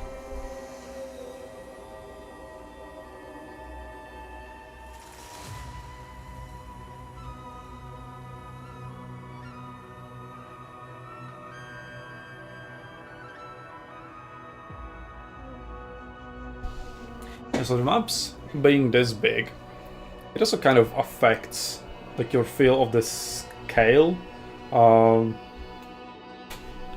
These soldiers kind of seem tiny, even if you zoom in. I don't know, it's just kind of a weird feeling. Yeah, and it just doesn't feel organic. Like, even Rome 2 had a little bit, but like, these are all pretty much just identical dudes. Like, did we go back to Rome 1? At least So, at that time, you could argue there was technical limitations. I watched arena video recently that still featured the old low camera, and back then, like the this is like literally this height, something like that. Oh yeah, yep. I remember. So you see all your free units kind of filling up almost the entire screen, and you're just kind of forced to be zoomed in like this, and then you go across and like, yeah, sure. But then if you want to see the entire battle, and well, this is the highest the camera go. I'm not on a debug camera. Yep. It fits quite a lot of units on the screen.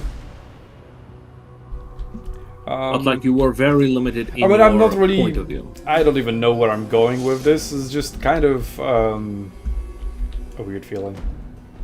Yeah, it really was, and that's why we were all everything using that is debug happening follows 100% logic, so I can't really find fault with it. The thing is, the logic is flawed because the core concept is I'm right. not saying it's You're flawed. trying to I'm balance. saying it's just logical. I mean, the people are the size of people.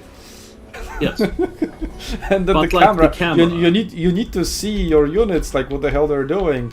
Like if you play zoomed in like this to feel like the size of the units, and we can do this as spectators because we're not Oh, come on. not the ones playing the game. Houseplant dropped. Yes, I've noticed. God damn it. We're doing well. Should we maybe all restart the game or something? Last time it helped.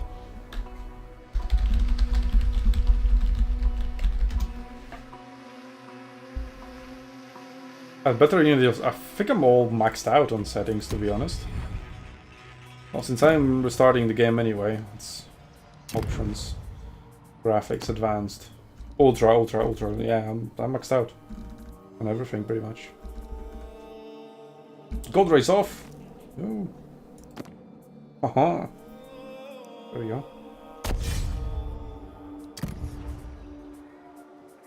Right, let's restart the game.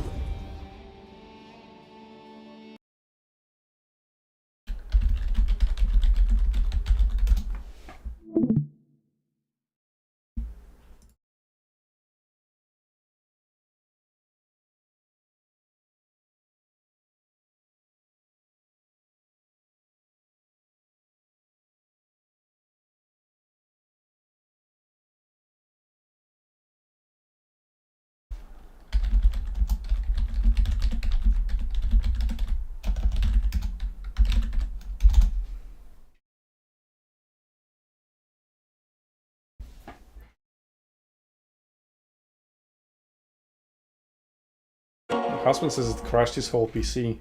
At least when I crashed it, just, the game crashed itself and nothing else.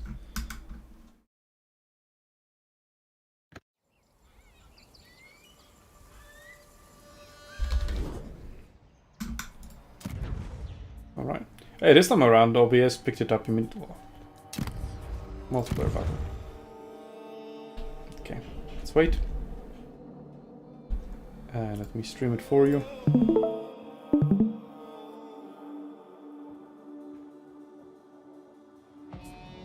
We're gonna get there eventually.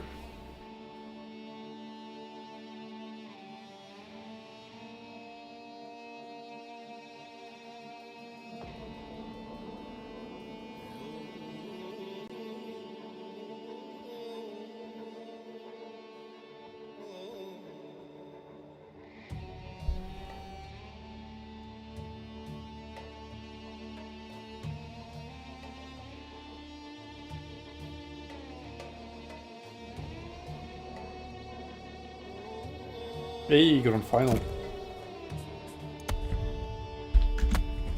What? They changed the password. 123 not on. 303? I don't know the password. TGB, really?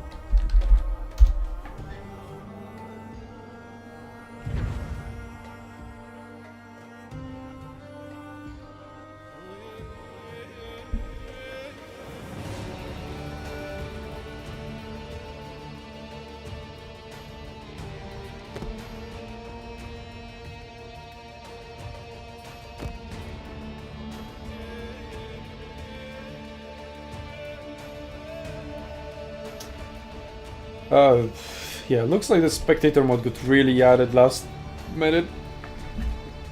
Oof. Yep. Does look like it. I mean, Troy didn't even have multiplayer at release.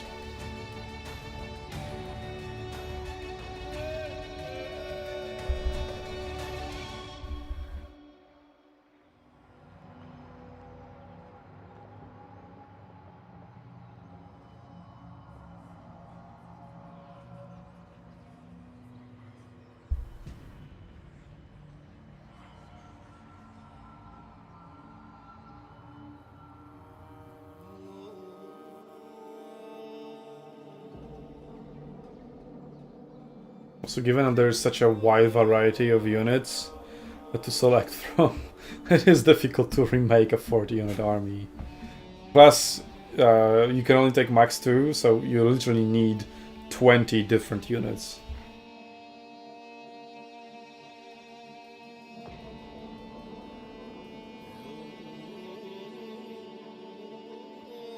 So, we know it again, that Houseband has more soldiers on the battlefield than Rukai.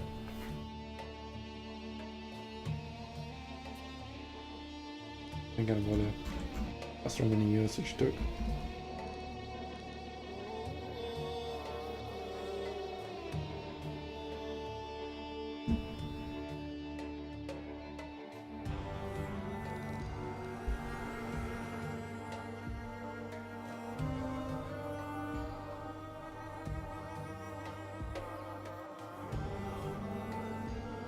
Okay, there we go. No crashes.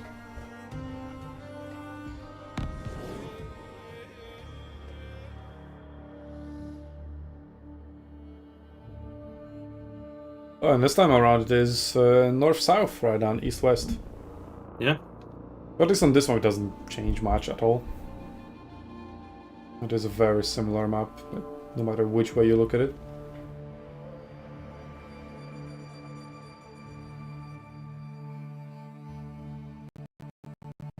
Uh-oh.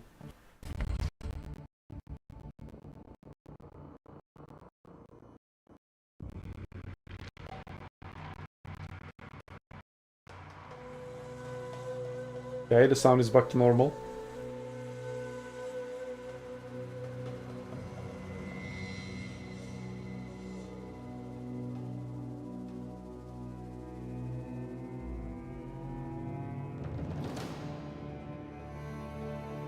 Hello there, just let them. It is going 2-0 for Houseplant. But we are after our third crash. Second for this battle.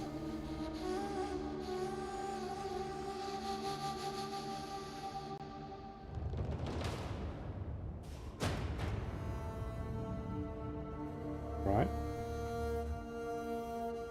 It's kind of weird to crash while you're in battle. Like, I get it to crash on during the loading, or right at the beginning during the synchronization, but once we're in, we should be I fine. have talisman. Alright. Okay, looks like a very much stylistic clash this time around, and I know which way these usually go. So, we do have 8 units of slingers for the side of Uruk-hai. He took 3 golden chariots, and then Tausret with a Kopesh and shield. What are his silver units? Over here, but only 2 silver units? Interesting. Okay, so 3 golden chariots, and then everything else is bronze apart from these 2 double-handed axemen. So, as I said, stylistic clash. So we have 4 versus 3 chariots again, but this time around all 3 are golden on the side of Uruk-hai. All 4 are still silver on the side of Houseplant. And then Houseplant just took all melee, no ranged. Because while range might still make some sense in a river crossing battle, it really doesn't in an open field battle. Yeah. Alright, I'm looking for a well-executed rush. You're a rush. From I mean, Houseplant. what else, right? A mid-rush.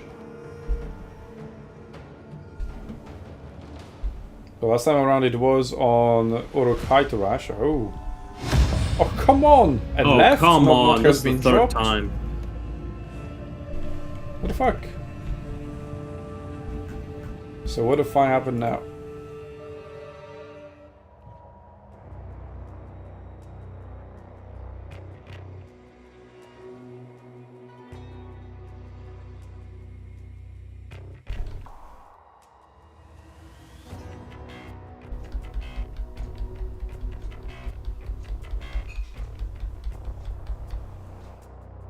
The game will let me issue orders and stuff, but it just plays the loading screen.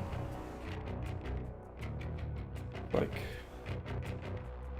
what the fuck is happening? Ambulance in the background? I didn't hear anything. I do have an open window, so I think I would hear an ambulance. They're loud enough. Okay, so how about an alternative?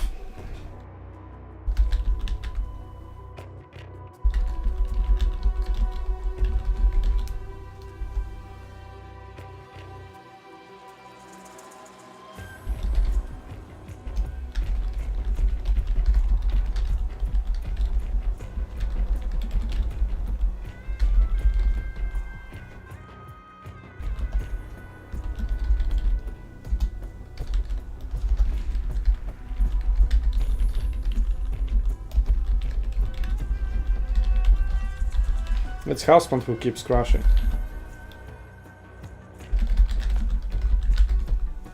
That's weird.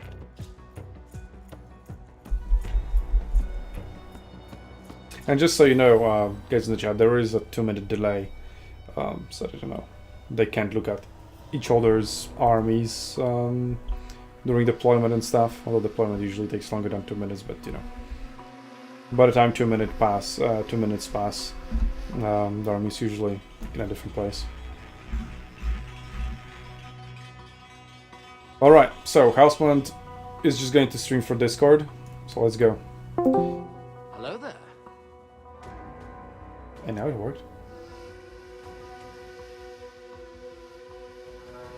The stream has ended though.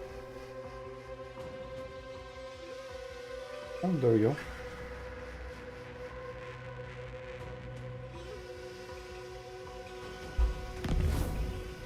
Oh, we're already in. Holy shit. Oh.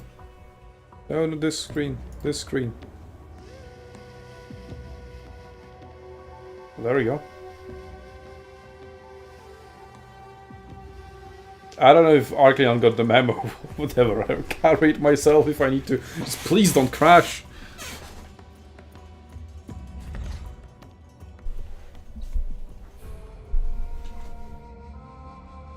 You might go straight to an interview after this battle, since Husband is already in the voice chat. Why not? If he's up for it. Alright. A unique viewing experience. It looks like this time around his game didn't crash, lets him issue regular orders and whatnot. Ready for battle! Fighters of Nubia!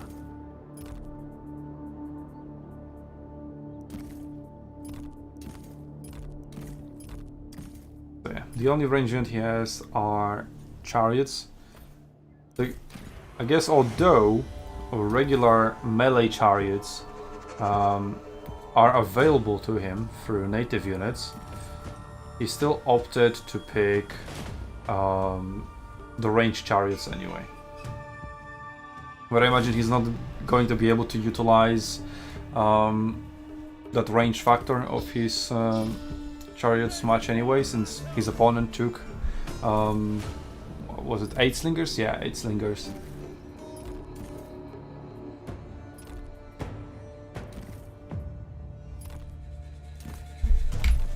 Good American, come back here.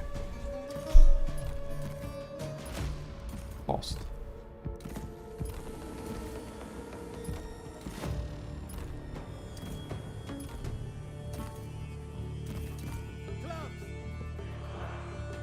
Hope nobody else joins because this is just a general voice chat.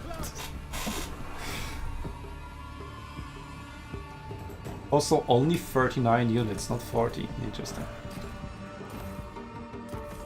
So 19 different units times to plus the general. Hello, Draken. Hello. So you found your way. Yeah. No, stream paused. No, there we go. Oh. Don't alt tab. That wasn't. Don't tempt fate. It's just a double line of infantry. And let's go. I guess I'll tap to say ready on Discord or something. So not only did CA remove chat from the game, they also made a game that is prone to crashing while alt tapping. That's rough. The conclusion is just be on voice chat. Right. So we're just going to see a big old good YOLO mid-rush, bunch of infantry. So we have 35 units of melee infantry.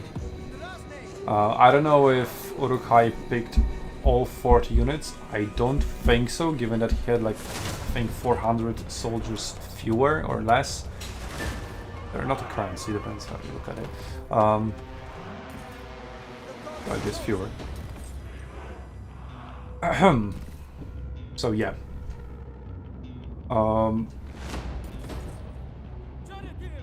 We'll see those slingers. Be definitely useless. Yeah. Little group. Kill me rush. But this is sort of what Uruk-hai should have done differently in the first battle. In the second, okay, he went for the flanking maneuver, he just needed to maybe synchronize it better. Your We'll foe's see hidden units stand revealed. if Husband will be able to pull that off himself now. Yeah.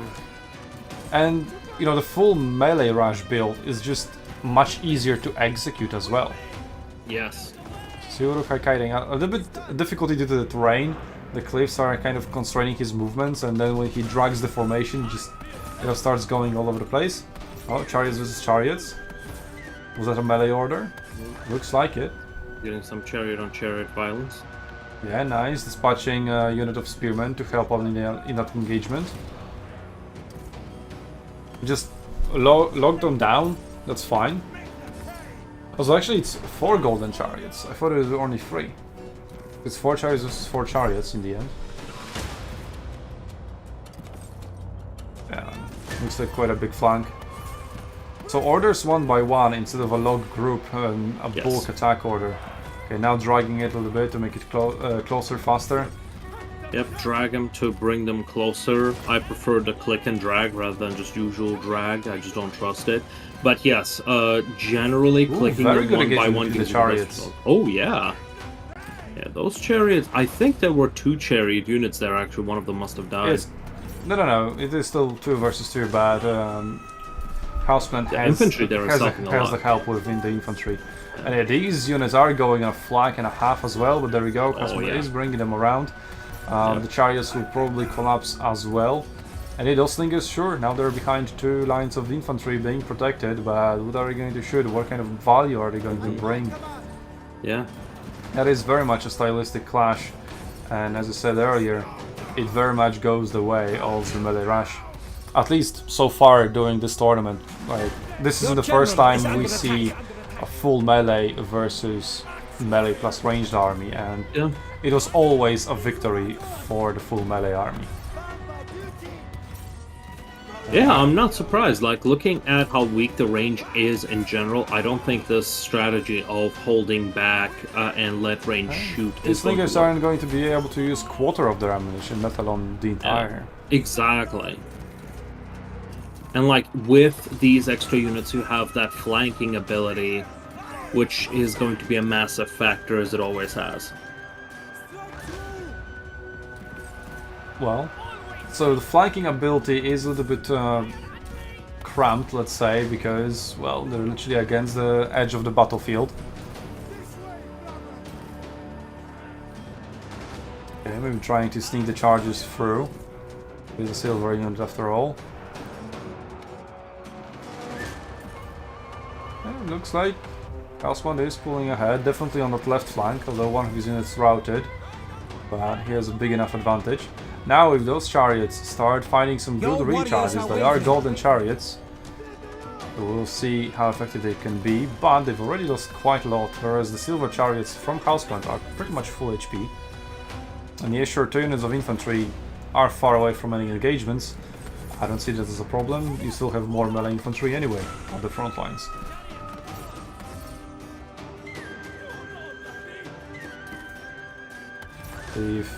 Yeah, looks like Houseplant is just ignoring the slingers and just going for rear charges with his chariots into those big infantry blobs. Although here on this flank, Urukai is doing pretty alright. It's a little bit difficult to Your see all the warriors have been HP routed. bars. I am finding it quite entertaining how those 2 units managed to stop those 5 units there. Oh yeah, and the golden left. chariots have been intercepted before they go to the back lines. Yes. And now the general is getting shot at by all the range units. Well, we'll see if that actually does the damage it needs to do. Some Oh, units no. start to collapse on the left flank there. So that's 4 units of in melee infantry that has just been By the freed up. gods, your I really warriors hope are Houseplant ready. starts going for some flanking maneuvers of the exact sort that we've highlighted in the previous battle. But the Yep. center is actually looking pretty alright for Urukai. Oh, And yeah. I would even say absolutely. that the balance of power is slightly in favor of Urukai at the moment. Towson is going for some bold maneuvers. Oh yeah, absolutely. Especially with those chariots. I think Urukai used his chariots quite well, except that warriors are first wavering. engagement where he took a lot of damage, but he did manage to pull them out and is now using it to support the melee, which is working quite well in the middle. We will see how that battle develops once the ranges start getting pressured, and there we go, there is an order to attack on the range. But yeah, we Yep. see a concentration of 3 golden chariot units there in the center.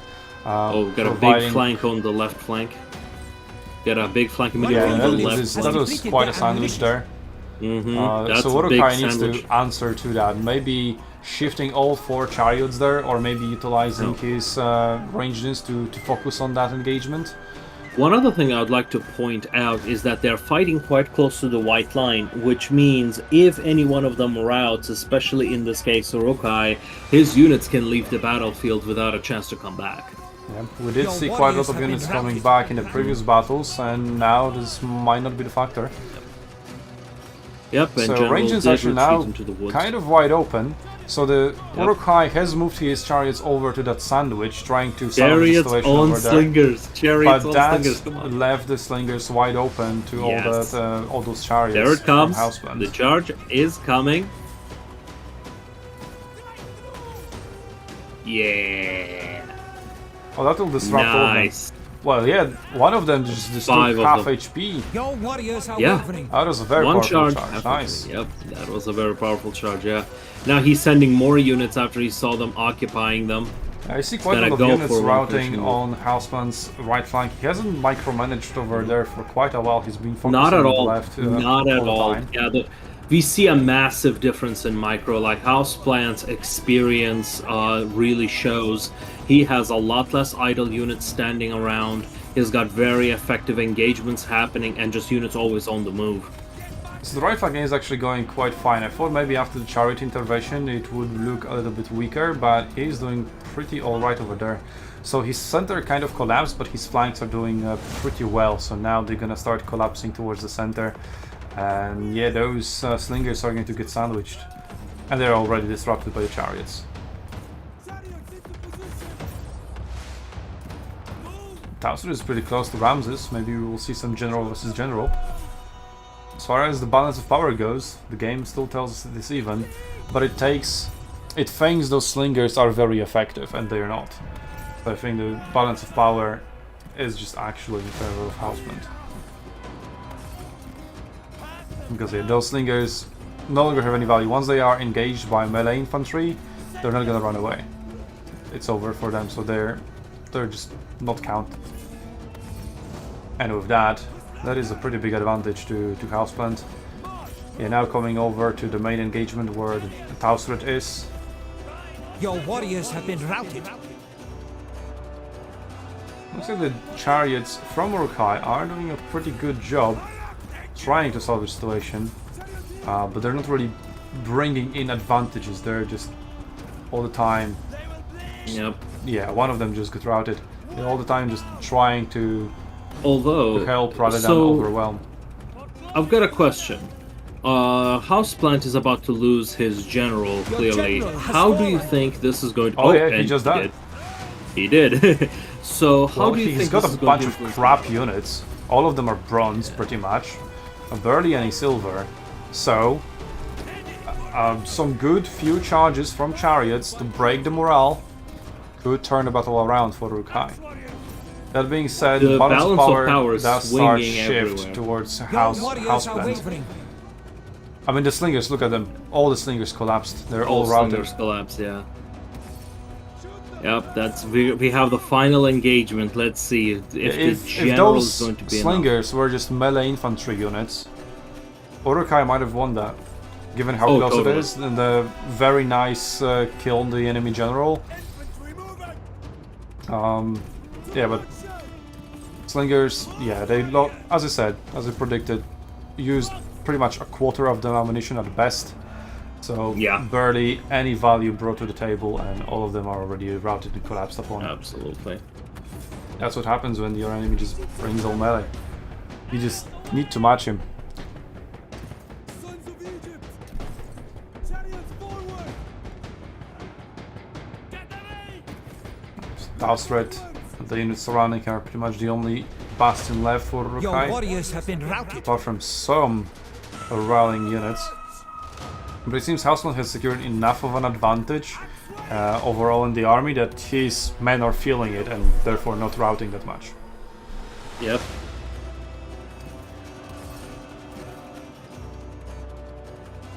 And the Golden Chariot's still going crazy, Yeah. but might not be crazy enough. Yeah, those axemen also did a lot of work for Urukai. But those chariots, Your though, warriors just are Those left. slingers are and- about to get escorted out of the battlefield as well. Yes, this is exactly what we're seeing there. It is surprisingly close. Like that general's guard, the general's bodyguard seems to be doing quite a good work. I think it might count the routed units, because I Yep. saw the balance of power shift once the slingers left. Oh, there we go. Balance of power shifted again with slingers leaving. it actually shifted in favor of Urukai when that happened. That was weird. No, it's shifting towards houseplant. Oh, later. The yellow is the houseplant. Yeah, I know. It did Yep. tick Now towards with those in favor of chariots the red. leaving, we should see even more. Your warriors have been routed. And boom. I mean, looking at it, wait a second. There's like 6 units left for Houseblend. Everything else is routed. So his morale Yeah. might still collapse. It can, but I feel like his units are healthier right now. And outside of General, I don't think there is much left that he can do. Like, it all depends if Houseplant's unit rally back up. And when And, it comes doesn't to seem like it. when it comes to Urukai, his units have a higher chance of rallying because the general is still alive. That's true. Oh, there we go. Some warriors are rallying. Yep. Actually, that half unit spear is probably also going to come back. The only question is, can... Okay, sure. Can Tausred bring around... Is he already out-tabbing saying GG? Possibly. Yeah, I'm not seeing this for Urukai. Houseplant looks like he's gonna win 3-0. I mean, I loved Houseplant's micro. I'll have to admit I that. mean, It this was battle... quite fun. Okay, so the previous battles were kind of By the maybe gods, one on your micro, right? warriors are rallying. But I feel this This was battle... macro, yeah. No. This one was the draft. Just the build mismatch Yeah, was large enough. Yeah, the pretty much. ranged units just didn't make sense. That's why I brought those river crossing battles into. Also, this was Urukai's choice of map. Urukai chose that map and brought ranged Yeah. units on it. Yeah. Yeah, like, this is not Warhammer 3, guys. I mean, in Warhammer 3 it doesn't work either.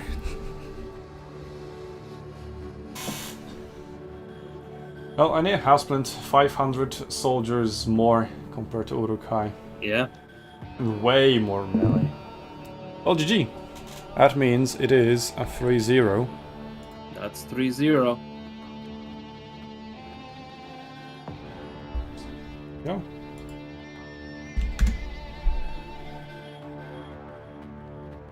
So, let me now do the giveaway for you guys. Giveaway, as promised.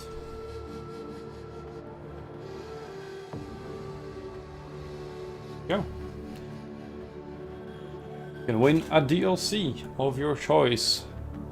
The stream. Also, we would do the giveaway between participants, but, well, the order of the participants isn't decided yet, so Yeah. I'll just... I mean, I always do it online, so that I can show the random number generator. I guess I'll just have to do it offline this time around. Yeah, it would be unfair towards these guys, because Crisis and Michael were just waiting for this much to happen, and then it didn't happen. So it would be unfair towards them at the very least.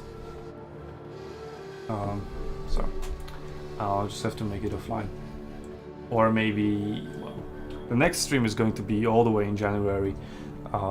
So yeah, we're taking over a month of a break because of Christmas, obviously, and giving us time to accumulate all the feedback that you guys have been providing, to come back even better, even stronger. Absolutely, yeah. Please provide your feedback in our tournament feedback channel, and we always, after every tournament, we meet up to discuss all the feedback and make decisions on it. So none of it is discarded.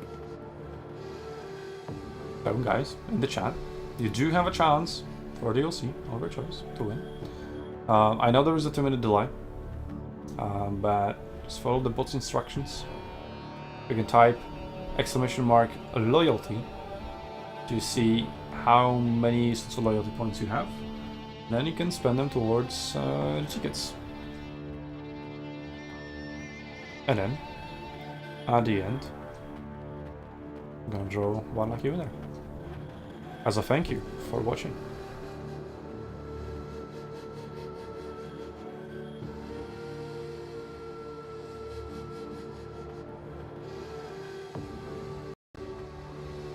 There we go. Yeah, follow Dermo's lead.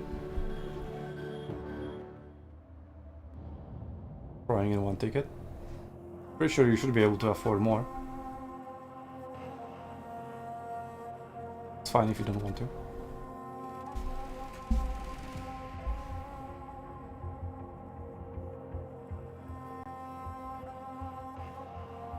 Oh, I have an idea. What? I can draw the prize draw now anyway. So Houseman doesn't participate. Urukai, Aruner, Madlukan. And then we have Crisis and Michael Pontifex and Hitman Hippo, who have some SUNTZU tickets. I need to look into the December tournament. There we go. Oh, refresh. There we go.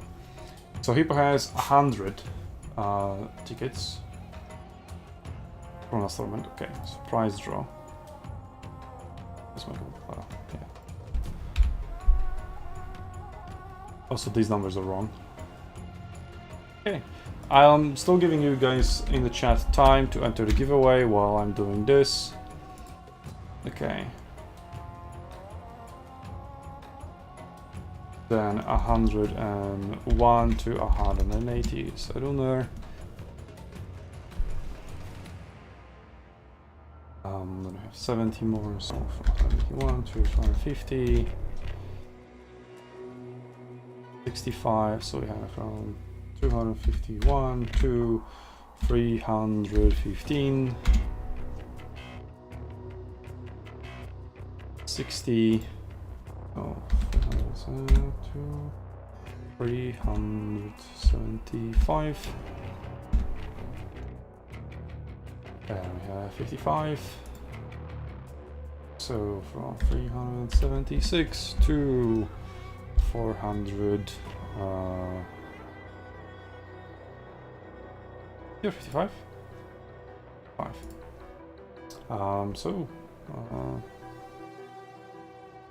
Wait, that doesn't up.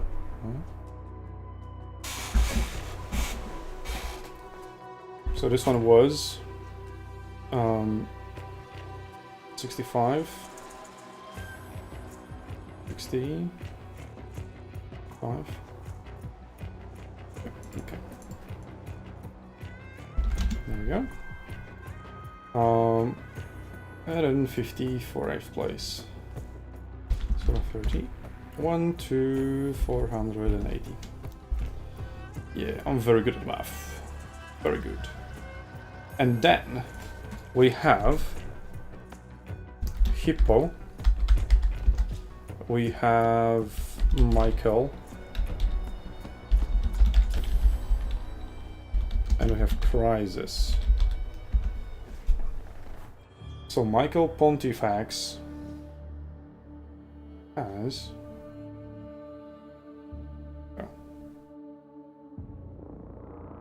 Michael Pontifex has additional. How many did he get here? 55 plus this is 120, so that's 175.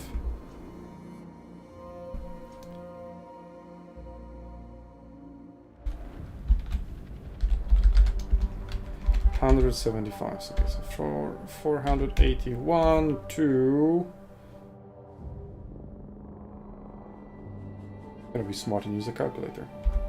480 plus 175 is 655. 655. Then Hippo had 100 from 656 to 755 is Hippo. And then Crisis has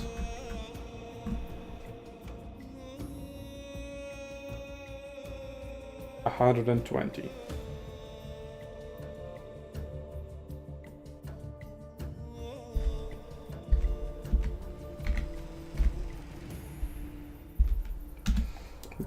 So, this is our giveaway pool. So these guys have been added here because they participated in this tournament. We just don't know their final placement. And they also participated in previous SUNTZU tournaments, which is where they have accumulated these SUNTZU tournament tickets. If they win a giveaway, those tickets get reset, and they start to accumulate them again by participating in SUNTZU tournaments. So now I go to a random number generator. This is still from yesterday. I input these two numbers, 1 to 875.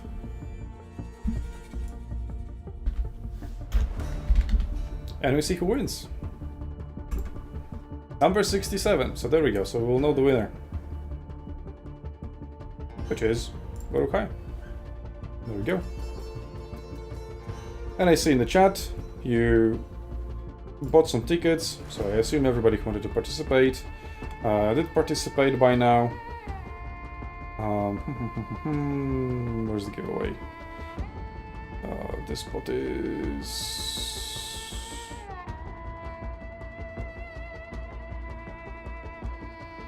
How am I so blind? There we go, giveaway. Close giveaway. Pick winner. And it is Pigman. So, GG. So, contact me through our SUNTZU tournament server to collect your prizes. And with that, we'll conclude the video, the stream. There we go. Awesome. Okay, that's great. So anybody interested in SUNTZU tournaments, join our Discord. The link not in the description, but we can make the link appear. Yeah.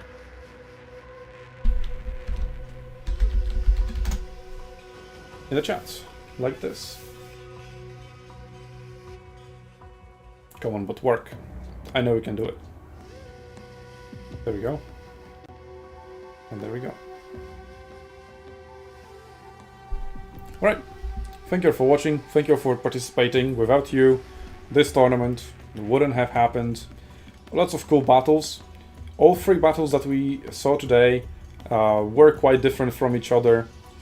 We've seen first the armies with range advantage win because of the river crossings. And then it was all flat and the army with range advantage lost. So a good morale, good conclusion. Need to draft smartly according to the map you're playing on. And the game. And the game, obviously. Like, know your units, know the compositions, and it will be just fine. As you could say, But yeah. know your enemy and know yourself, and you will not... Wait, what was the quote? God damn it. God damn it, I worked so hard to set that up for you. Know your enemy and know yourself, and you'll need not fear the results of 100 battles. There we go. Close enough, yes. No, it's not close enough, it's exactly that. I mean, exactly No, that it's would be not. in Chinese, but... Yes. Know yourself and know your enemy. Period.